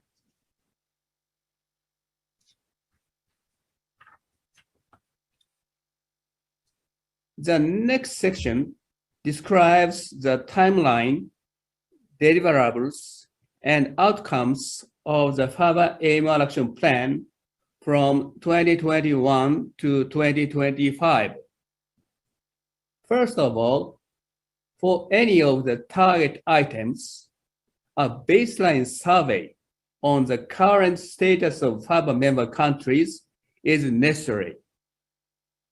Each FAVA member country will refer to the FAVA AMR Action Plan according to the actual situation based on the respective survey, select the items that are appropriate for their country, prepare their own action plan, and select and implement the necessary AMR measures.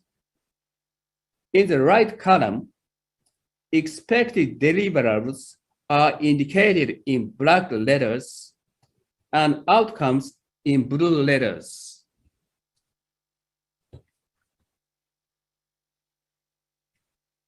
The objective one is to promote awareness and education. The leaflet and guidebooks currently prepared in Japan will be translated into English for reference in the FAVA member countries. Other FAVA member countries are also requested to provide existing guidebooks if they are available. As for technical training, the TP FAB 2 training program for Asian veterinarians 2, conducted by JVMA, and the technical training conducted by NVAL, National Veterinary Assay Laboratories, as the OIE Collaborating Center, can be utilized. At the 21st FAVA Congress, scheduled to be held in Fukuoka City, Japan, in November 2022, we would like to compile the deliverables products produced and outcomes obtained and formulate and publish them as a platform for the prudent use of antimicrobials.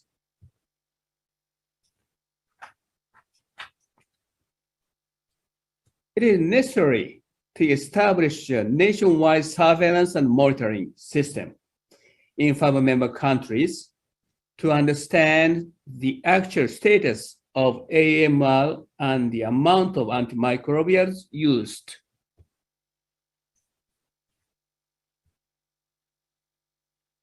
It is necessary to prevent outbreaks of bacterial infections, reduce the amount of antimicrobials used, and decrease the resistance rate to antimicrobials by strengthening on-farm feeding hygiene management. We have feeding hygiene management standards under the Domestic Animal Infectious Diseases Control Law in Japan. We are requesting to the Japanese government to establish the farm management veterinarian system. Under this system, veterinarians should supervise unitarily all hygiene management of each farm, including proper and prudent use of antimicrobials.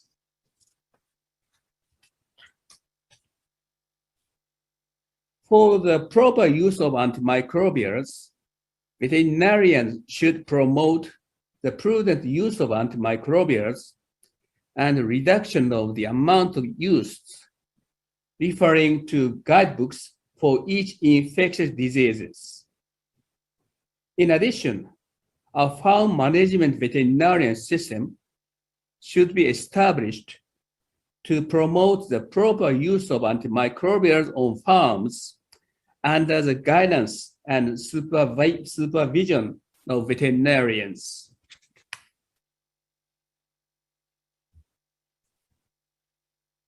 The supply of veterinary medicines approved and licensed under the Pharmaceutical Affairs Law, whose quality, efficacy, and safety are guaranteed, is not always sufficient. In particular, there are few medicines specifically for companion animals, and we are forced to use human medicines. For this reason, it is necessary to consider the joint development of veterinary medicines among FABA member countries and the establishment of a mutual approval and licensing system in the future.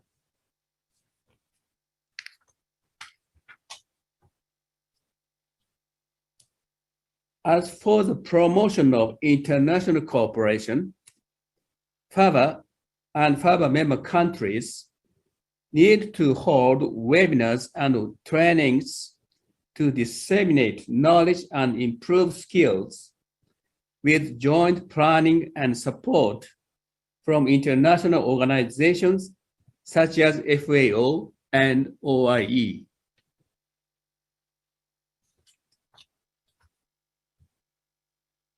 Now, as I mentioned earlier, the 21st FABA Congress will be held in Fukuoka City, Japan in November 2022. The theme of the conference is One Health Approach from Asia. Although there are concerns about the impact of the novel coronavirus infection, we hope that it will be under control in 1 year and 2 months, and expect about 3,000 participants, many of whom will be from FABA member countries. And we hope that this will be an opportunity to study veterinary knowledge and skills. Fukuoka Prefecture is also the hometown of JBMA President Dr. Krauchi. So I hope that you will enjoy the cultural exchange activities in Japan, as well as the wonderful conference planning.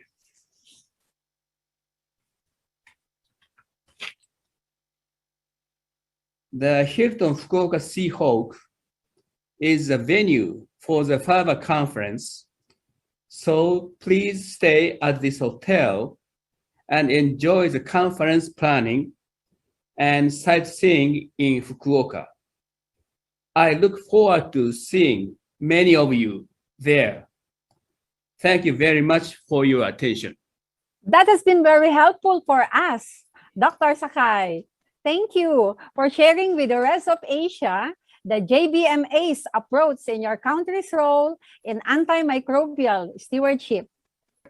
We'll see Dr. Sakai again later in the panel discussions. Just a reminder to our Filipino veterinarians that you will be earning 3 CPD points upon completion of this program. So do stick with us until the end for us to validate your attendance. Up next, we have here our fifth speaker this afternoon, bringing in the topic, Introduction of the Japanese Veterinary Antimicrobial Resistance Monitoring System, or JBARM. She is the Executive Research Officer of Safety Assay Section 1.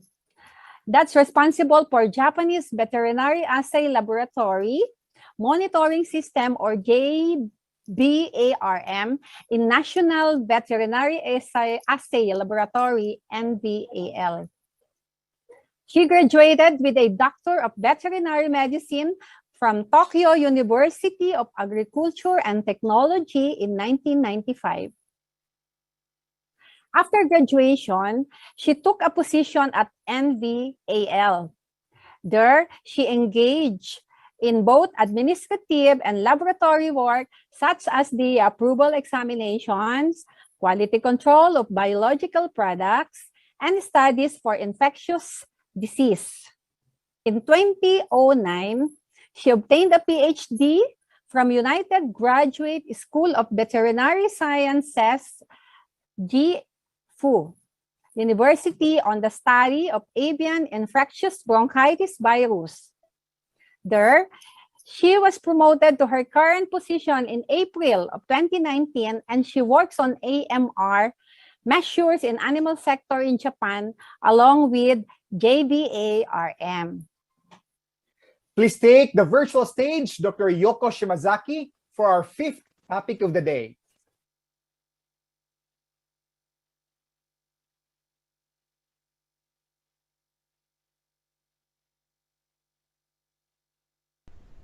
Thank you for the invitation to this webinar.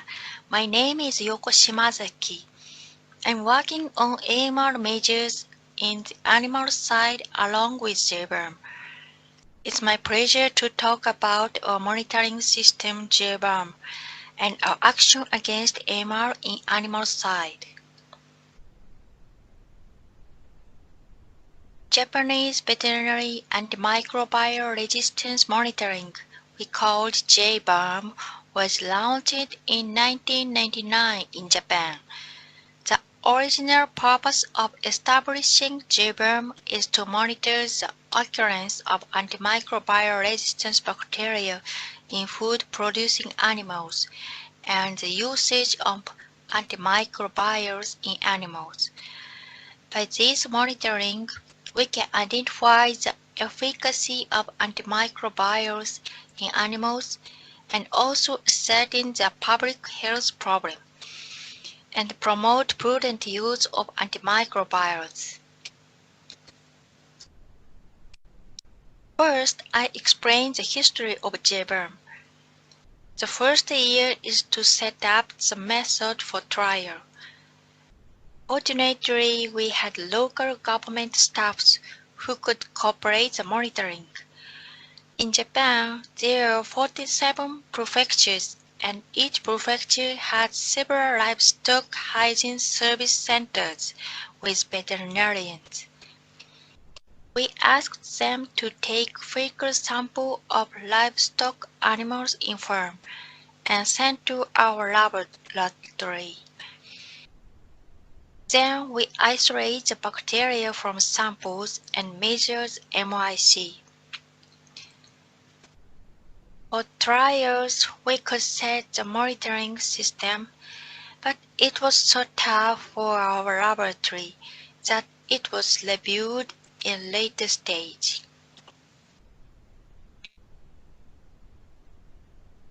On later stage, we shifted the monitoring system to new one. In that, LHSC staff isolates the bacteria and measures MIC and send bacteria and the data to our laboratory. We also started training courses for LHSC staff to standardize methods and to improve technical level. In each stage, we review the system, such as changing the MIC method and expanding the target bacteria and antimicrobial agent. In 2012, monitoring in slaughterhouse started and completely shifted into 2015. Now, we keep connected with the prefectural government in the diseased animal monitoring. And on 7th stage, we enhanced monitoring according to the National Action Plan. I talk about these efforts in a later slide. This slide shows the outline of Jberm. Jberm has 3 missions. One is the cell monitoring to know the antimicrobial use, AMU. Second is resistance in zoonotic and indicator bacteria from healthy animals to ascertain the public health concerns, which is indeed the mainly part of Jberm. The third is the resistance in animal pathogens, which is mainly based on the veterinary aspects.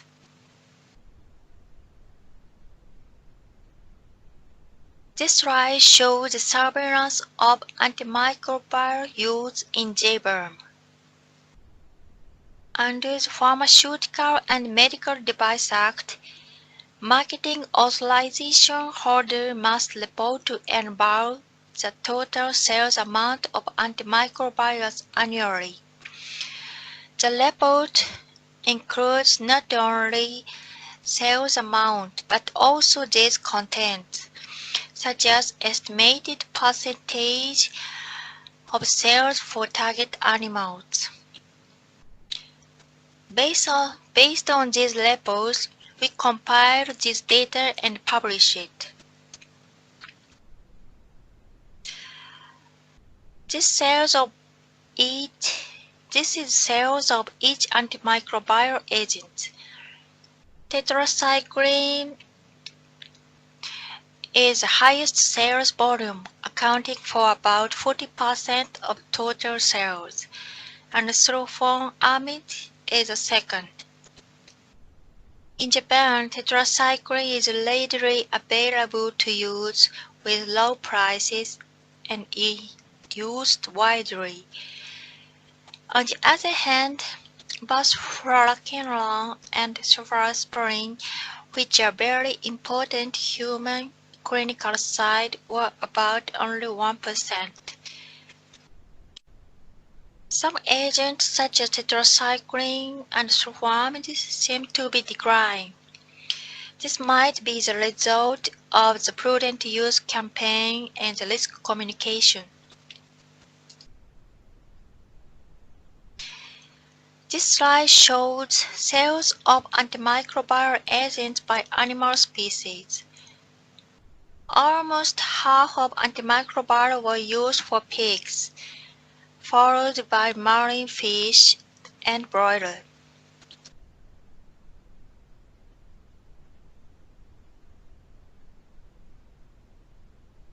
We have 2 monitoring routes. One is monitoring for the indicator and zoonotic bacteria from slaughterhouse, and the other is monitoring for animal pathogens from the farms. In the monitoring of healthy animals, commissioned institutions isolate bacteria and they also measure MICs. These isolates and data are sent to Ministry of Agriculture, Forestry and Fisheries in Japan, JMAF. As for monitoring in diseased animals, we collected the isolate from LHSC and measures MIC. In this system, we also do the quality control and check the data. This is a resistant rate in E. coli isolate from healthy animals. Resistant rates were higher in tetracycline, streptomycin, and ampicillin, and the resistance rate for these drugs have been decreasing. As for the cephalosporins and fluoroquinolone, which are very important as human drugs, resistant rate remains low. But for cephalosporin, we could see some increasing tendency at around 2003 to 2004, so we focused on that. In Japan, broad-spectrum cephalosporins such as ceftriaxone have been approved for disease treatment in cattle and pigs, but not in poultry. However, resistant rate was, on the contrary, obviously increasing in layer and broiler, while those of other animals remain low. Actually, in some hatcheries, off-label use of ceftriaxone has been performed for in-ovo vaccination or vaccination of chicks. Jberm showed this Jberm data to poultry industries, and poultry industries voluntarily withdrew the off-label use of ceftriaxone. The prevalence of broad-spectrum cephalosporin resistance in E. coli significantly decreased thereafter. This might be an outstanding case that the monitoring works successfully. Continuity is important for the monitoring, and don't miss the sign of some change for the worse.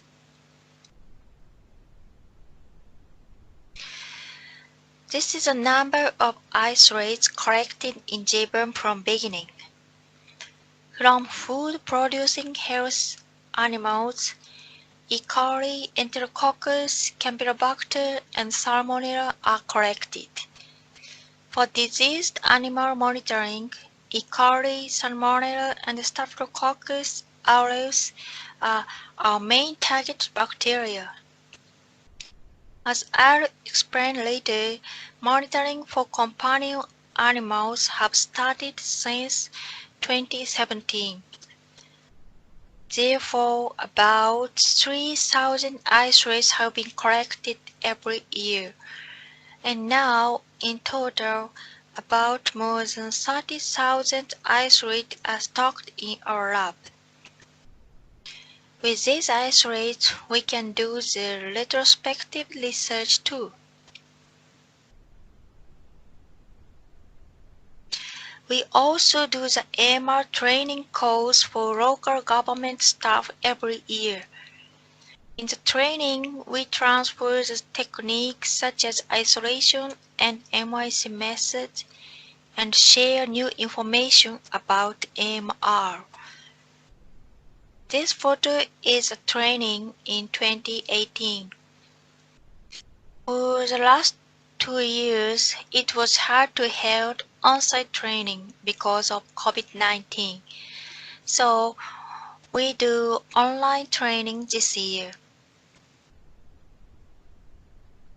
From next, I'm talking about activities based on our National Action Plan. The action plan sets goals, strategies, and specific approaches in following 6 fields. In This action plan, our laboratory is praised core laboratory to integrate such efforts in animal sector. And Jberm is strongly related to surveillance and monitoring, and also international cooperation as OIE collaborating center. In surveillance and monitoring, key action are surveillance under One Health approach and establishing a monitoring system for companion animals.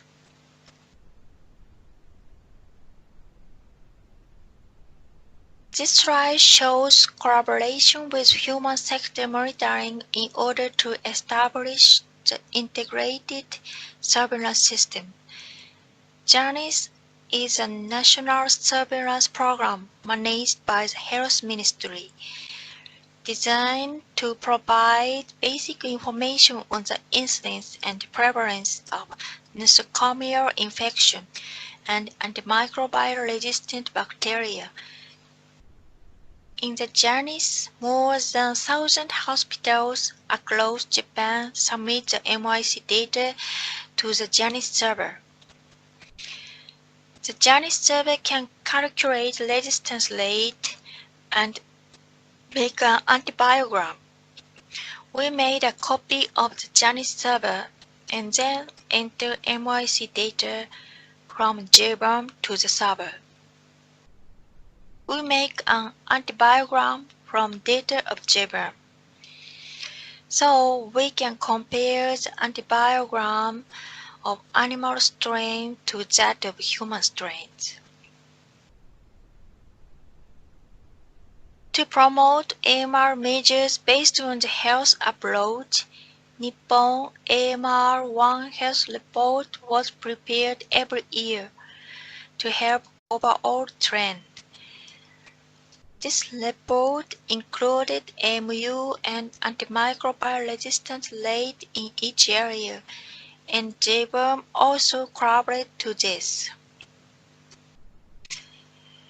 This data also published on the site of the One Health platform, provided by AMR Reference Center in Japan.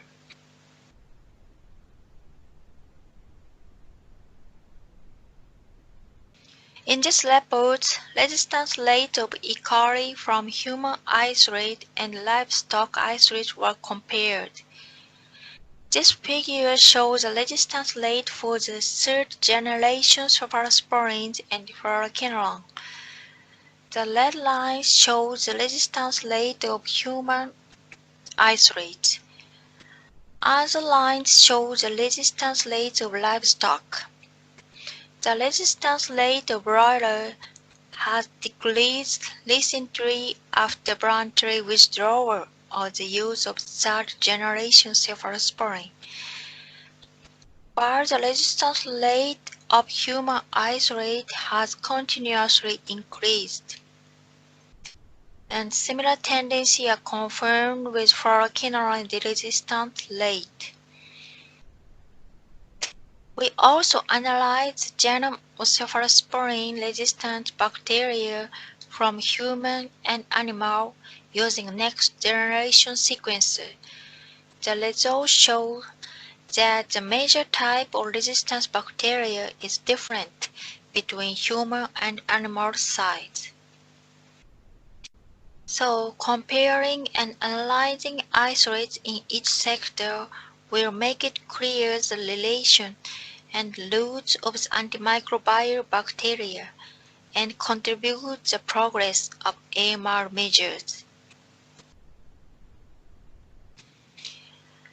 Another important task is to establish and start monitoring system for companion animals. This is the AMR monitoring system of companion animals. First, the monitoring for diseased animals was started in 2017, and then monitoring of healthy animals was started in 2018. In the monitoring system for diseased animals, isolates of pathogen bacteria were provided from clinical laboratories. And for healthy animals monitoring, target bacteria isolated from rectal swab taken from healthy dogs and cats in animal clinic are tested. As for sampling, target bacteria have been collected all regions of Japan according to the population of animal clinic, and limited one isolate of each target bacteria per clinic without bias. In healthy animals monitoring, we asked the animal clinic for sampling through the Japan Veterinary Medical Association (JVMA). Therefore, monitoring system for companion animals was established with the cooperation of various organizations. This slide shows the result of AMR monitoring of dogs and cats. Light blue represent E. coli isolated from diseased dog, and this blue represent healthy dogs, and this one is represented E. coli isolate from diseased cats, and this green one is the result of healthy cats. As you see in this figure, resistance rate was higher in diseased animals compared to healthy animals, and the resistance rate to cefotaximab of third-generation cephalosporin and ciprofloxacin of fluoroquinolone in dogs and cats were pretty high. The trend of high resistance rate of these agents is different from livestock. So from this result, we are aware of need to promote the prudent use in companion animals too.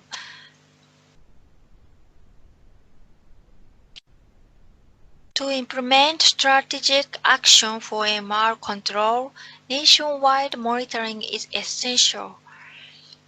Jberm does the international cooperation as OIE collaborating center to contribute to AMR measurement in the Asian region.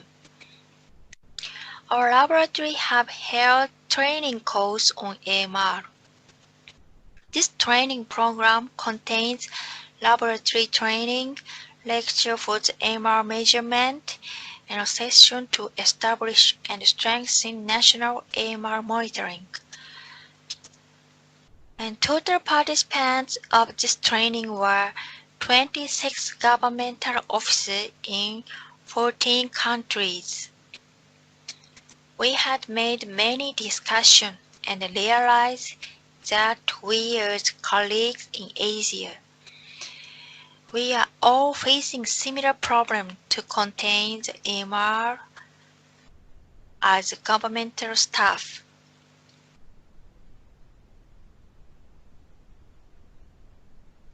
We also made videos for raising awareness among vets.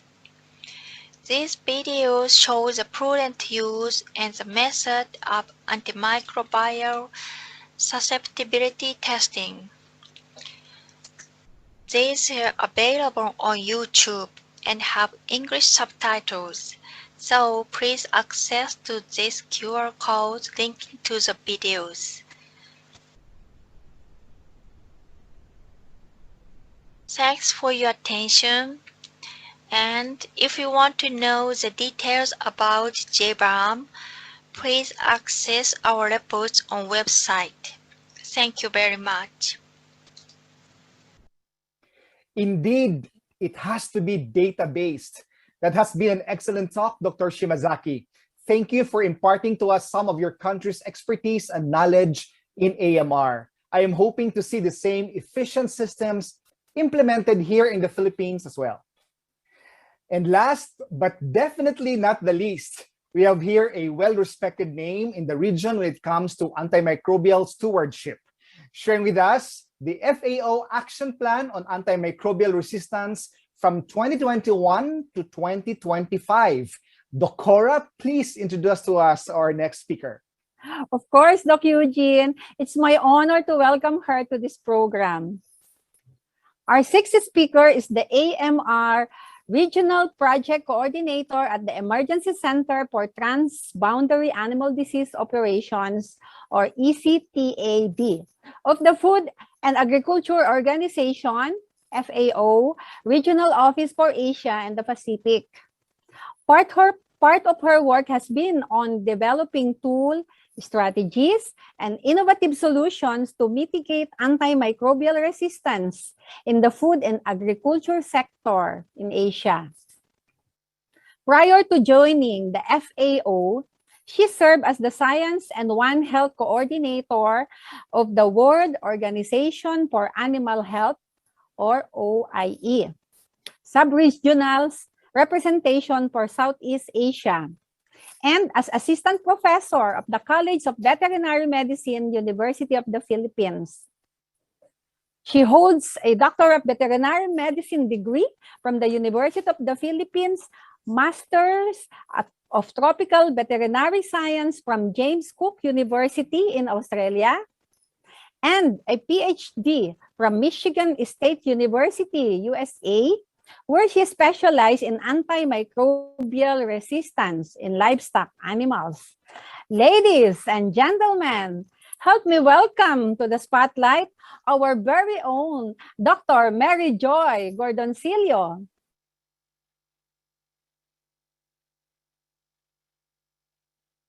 Good afternoon, colleagues. I am Mary Joy Gordoncillo, the Regional AMR Project Coordinator of the FAO Regional Office for Asia and the Pacific.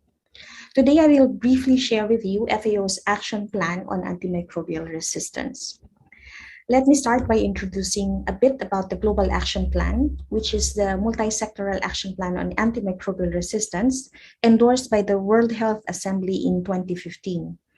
This was the base document on which the national action plans were based on. To support and reinforce this overarching multi-sectoral plan, FAO developed its action plan on AMR, focusing on actions by the food and agriculture sector's stakeholders. Now, recently, this FAO action plan was updated for 2021 to 2025 to further align with the GAP AMR and integrate the lessons and experiences from the first phase of implementation. There are 5 objectives of this new FAO action plan. She's on increasing stakeholder awareness and engagement to foster change, strengthening surveillance and research to support evidence-based decisions, enabling good practices to prevent infections and control the spread of resistant microbes, promoting responsible use to keep antimicrobials working, strengthening governance and allocating resources to accelerate and sustain progress. Overall, the aim is for food and agriculture sectors, dependent livelihoods and economies to be made resilient to the impacts of AMR. These are the target areas of work pursued by the different FAO offices and FAO disciplines across the globe, of course, including here in Asia. Let me just walk you through each of these pillars of work of FAO and what we are doing particularly in the region. First, FAO aims to increase awareness of AMR risk in food and agriculture sectors and engage people in changing practices. The objective is that awareness raising, risk communication, behavior change insights are developed, and initiatives to increase awareness and engagement are supported and implemented. Key stakeholders on AMR in Asia include farmers, practitioners, students, animal health authorities, policymakers, and private sectors, to name a few. Now, FAO reaches the stakeholders with the appropriate AMR key messages. Various forms media are utilized, print, video, social media, live interactions, organized campaigns, and a lot more. Many of these happen during the World Antimicrobial Awareness Week on November 18 to 24 of every year.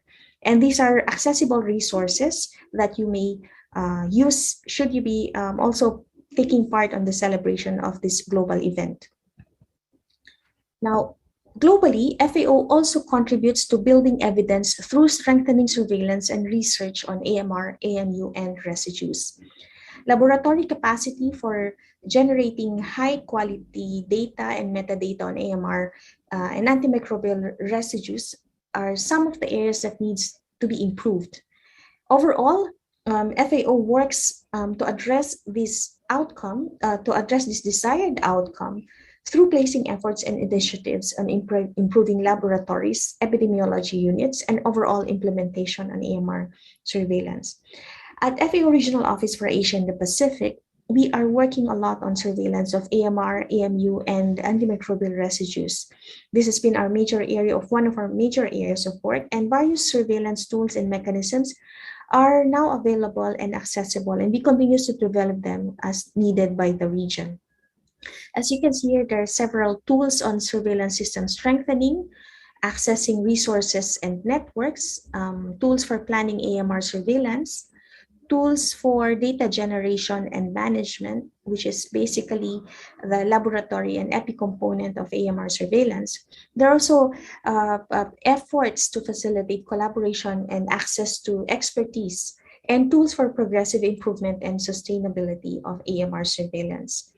Some of these are ready and available for access by countries who are working in these areas.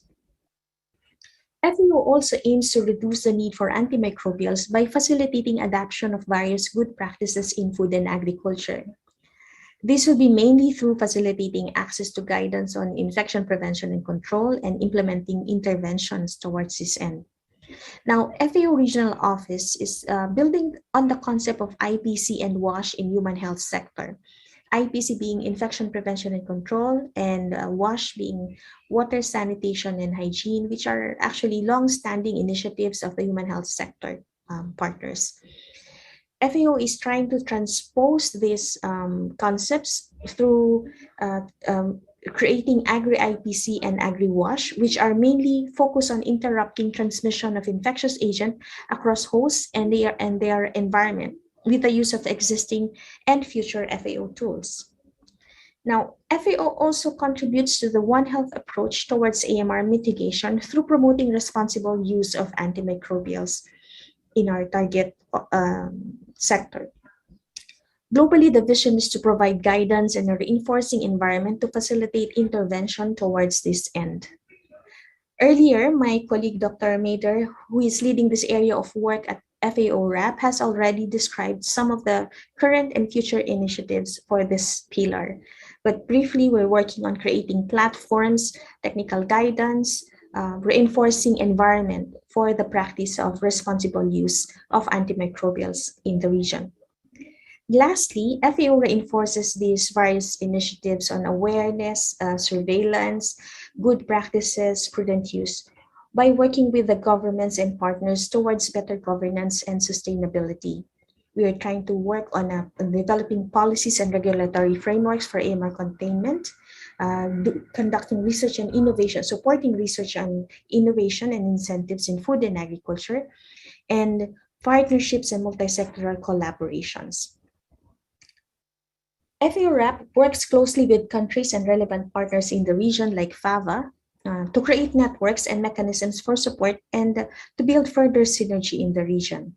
Some of the work that we've done is building the regional platforms such as the AMR technical advisory groups for Southeast Asia and also for South Asia.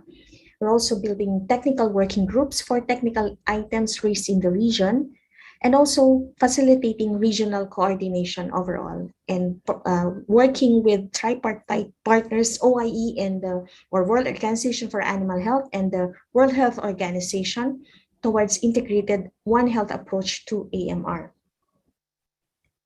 Each of these 5 pillars that we are working on are interconnected and complementary, as you can see, and ultimately it contributes towards achieving FAO's overarching goals, which is for AMR levels to be reduced and the emergence and spread of resistance slowed across the food chain and for all food and agriculture sectors.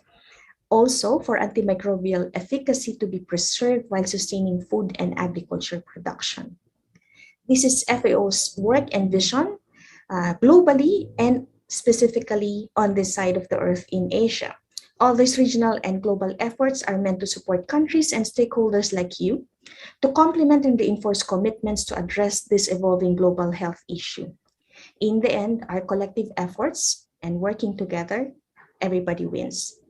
As a final note, here are some relevant FAO publications in AMR which are freely accessible in the website indicated here, should you wish to read on this further. And with that, I thank you all, and let's continue to handle antimicrobials with care. Thank you and stay safe, everyone. That is a great example of strategic, collaborative, and science-based.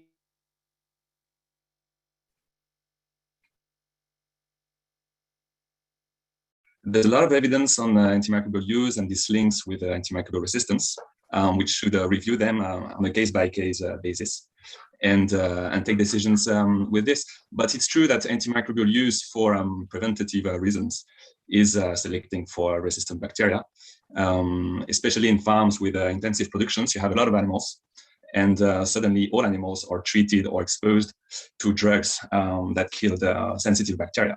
So then you only have the resistant bacteria in the farm. So that's really an issue and a type of antimicrobial use that definitely needs to be limited.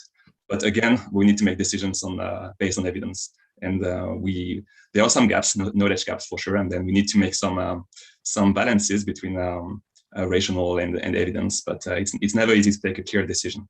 But if this person would like to better specify what kind of claims he or she was speaking about, the person can feel free to ask more. Thank you. Thank you, Dr. Mader. Well, most of the questions in our chat box have been answered.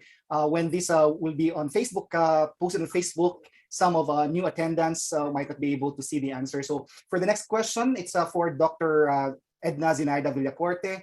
A lot of questions similar to this, like from Eldom Limao and from Jana Rose de Pamusino. They're asking, of course, these are from the Philippines. They're asking Dr. Villacorte if there are monitoring activities or regulations on AMR, and how is the Philippine government intervention on the monitoring activity implemented in the Philippines? You're on mute, Dr. Villacorte. Can you unmute? Sorry about All that. right. Thank you for the question. I was expecting that kind of question, since many veterinarians are participating in this event today. Unfortunately, though, we don't have specific regulations yet or legislations pertaining to AMR, but we have a national campaign or a national program on IMR or IMR or I am responsible that is being implemented by the Bureau of Animal Industry and the Department of Agriculture. We have some legislations that may affect our antimicrobial use, such as regulations on dispensing, prescription, and then there are banned antibiotics that cannot be used for animals. We have requirements for veterinarians to be in the dispensing outlets or stores for antimicrobials. So what we hope to achieve in the future or in the nearest future is to come up with a guideline or a protocol for antimicrobial use. And likewise, an AMR stewardship plan that will definitely be utilized for all the sectors in our country. So specifically for use by veterinarians, and hopefully we will be able to come up with this by next year. Hopefully, we in NAC-ADSE are trying to come up with projects and recommendations that will help us achieve our goals regarding to our fight against AMR. Thank you, Dr.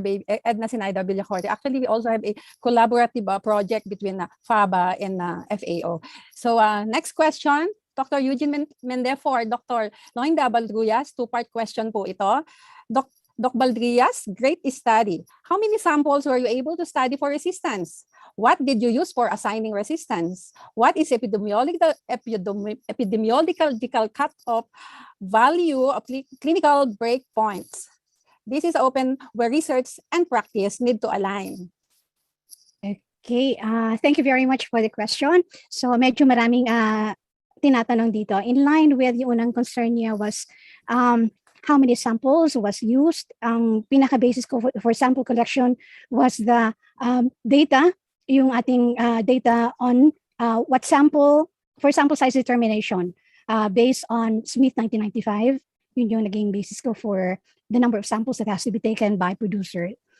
And yung sa next question niya kung ilang isolates yung na-revive, the revived Campylobacter jejuni isolates were all subjected to antimicrobial susceptibility testing. And the cutoff was based for, ang basis natin for the antimicrobial susceptibility was based on the clinical lab standards na ginamit ko during that time. And okay, so yun, yung acting basis was the standards that was available during that time for Campylobacter jejuni.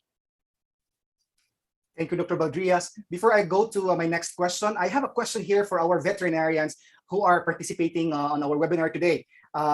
It's a kind of survey. As veterinarians, here's the question. As veterinarians, what are your two main needs to be able to use antimicrobials more prudently? So the first answer is your need more on training courses on antimicrobial therapy? That's the first. Second, do you need more practical antimicrobial therapy guidelines? Or third, do you need good quality antimicrobials? Number four, do you think we need more access to a diagnostic laboratory able to perform antimicrobial susceptibility testing? You now have four choices. Please let us know in our chat box which of these are your priority. Number five, do you think we need to prioritize a community of practice for antimicrobial therapy in your country? Or last, you think as veterinarians, we need more evidence on alternatives to antimicrobials? So Thank you for that. Which do you think as veterinarians are our two main needs so that we will be able to use antimicrobials more prudently? So let us know in our box for your answers. Now, our next question is towards Dr. Masato Sakai. Dr. Sakai, I am very interested, though this is also one of the programs presented by Dr. Mader, that Japan has a guidebook on antimicrobial therapy. It would be good to have an exchange in our discussions in our subcommittee. We're very interested to get a copy of your handbook for Japan. But when you decide, Dr. Sakai, on your first choice for antimicrobial, for example, on a disease for pigs, like Glasser's disease, how much percentage do you put that your first choice should be a label antibiotic for pigs? It's just really for animals, or do you put more emphasis on whether it is a shared antimicrobial as long as it's effective? Do you put more emphasis on that it is exclusively for animals, or you put more emphasis on the efficacy? Cool. You go for it. Let us give time to Dr. Sakai.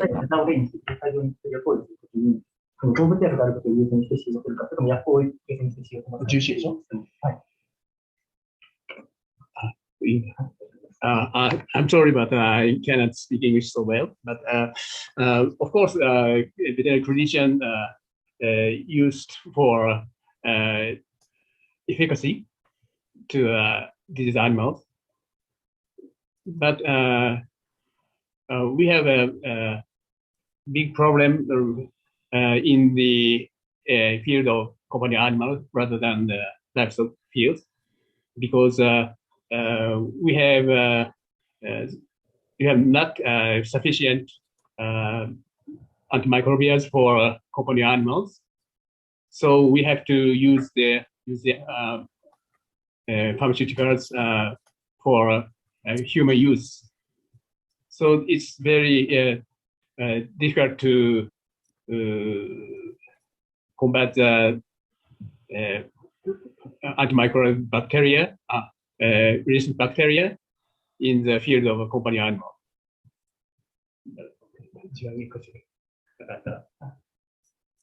Thank you. Thank you, Dr. Sakai. I hope, Dr. Eugene, that the question was answered. Anyway, we have a question in our box earlier. This is for Dr. Mader and Dr. Joy Gordon-Silio. For Dr. Mader, are the journals presented on AMR available on the FAO website and are free to download? And to Dr. Joy Gordoncillo, in your opinion po, can pharma companies be compelled to mention withdrawal periods on the label? Right. Thank you very much for this question.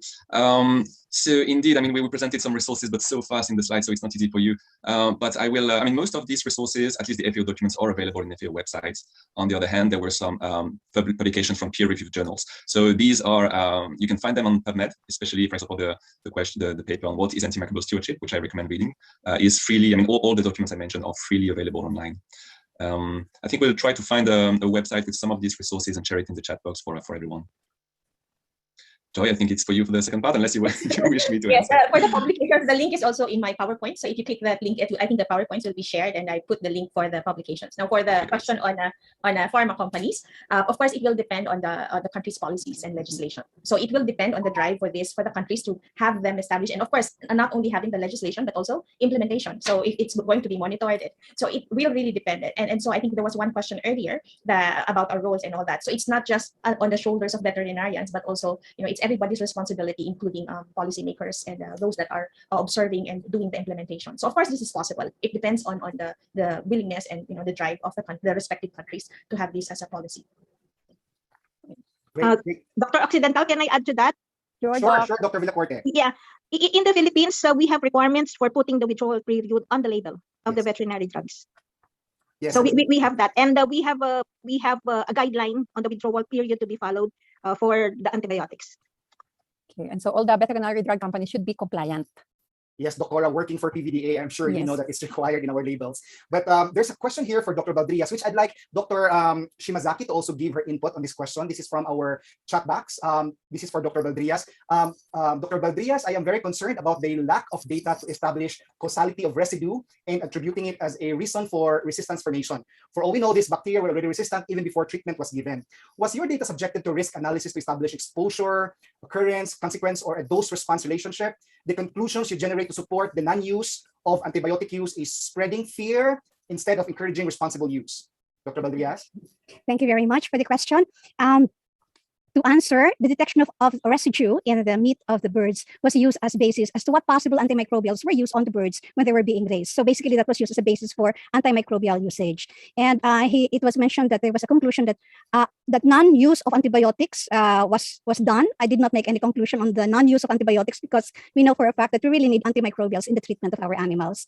So in line with what analysis was used to determine the correlation between antimicrobial usage and the antimicrobial resistance, it was chi-square analysis to determine if there was a relationship between the type of antibiotic residue present and the antibiotic resistance that was observed in the isolates. So this was the Pearson correlation chi-square method.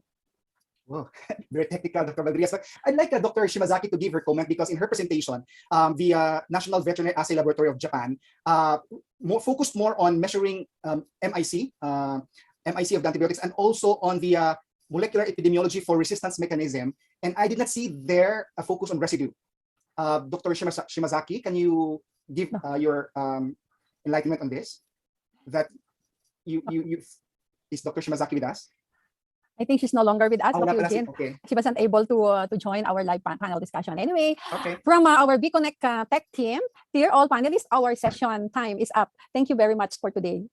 Okay, may I just share a possible concern because a lot of times there seems to be a disconnect in trying to appreciate that antimicrobial usage is related to antimicrobial resistance. So I hope it can be understood that when microorganisms are being exposed to antimicrobials, they have to survive. So that's why they develop this or acquire these resistance genes. It could be from adjacent organisms that they are with or in the, like, for example, in the intestinal tract. And so even low doses of antimicrobials or the use of antimicrobial growth promoters can create a selective pressure so that this would now result to the presence of resistant organisms that would, of course, contain these resistance genes. So when these resistant organisms are released into the environment via the feces, via the water, whatever discharges we have in our animals, then that would mean that there would be possible exposure of humans to these resistant organisms. So it can also be from the food that we eat. We can have these resistant organisms if our food was not properly prepared. So that can be possible ways by which we can be exposed to these resistant organisms. Thank you. Thank you, Dr. Valdrias. I don't think it's been more than three hours already, Doc Cora. I would have That's wanted right. to ask more questions, and there are more questions also on our chat box, but hopefully our panelists will find time to answer these questions. Doc Cora? Yes, Doc. And that has been our panel discussion. So I'm sure our participants enjoyed that part, Doc.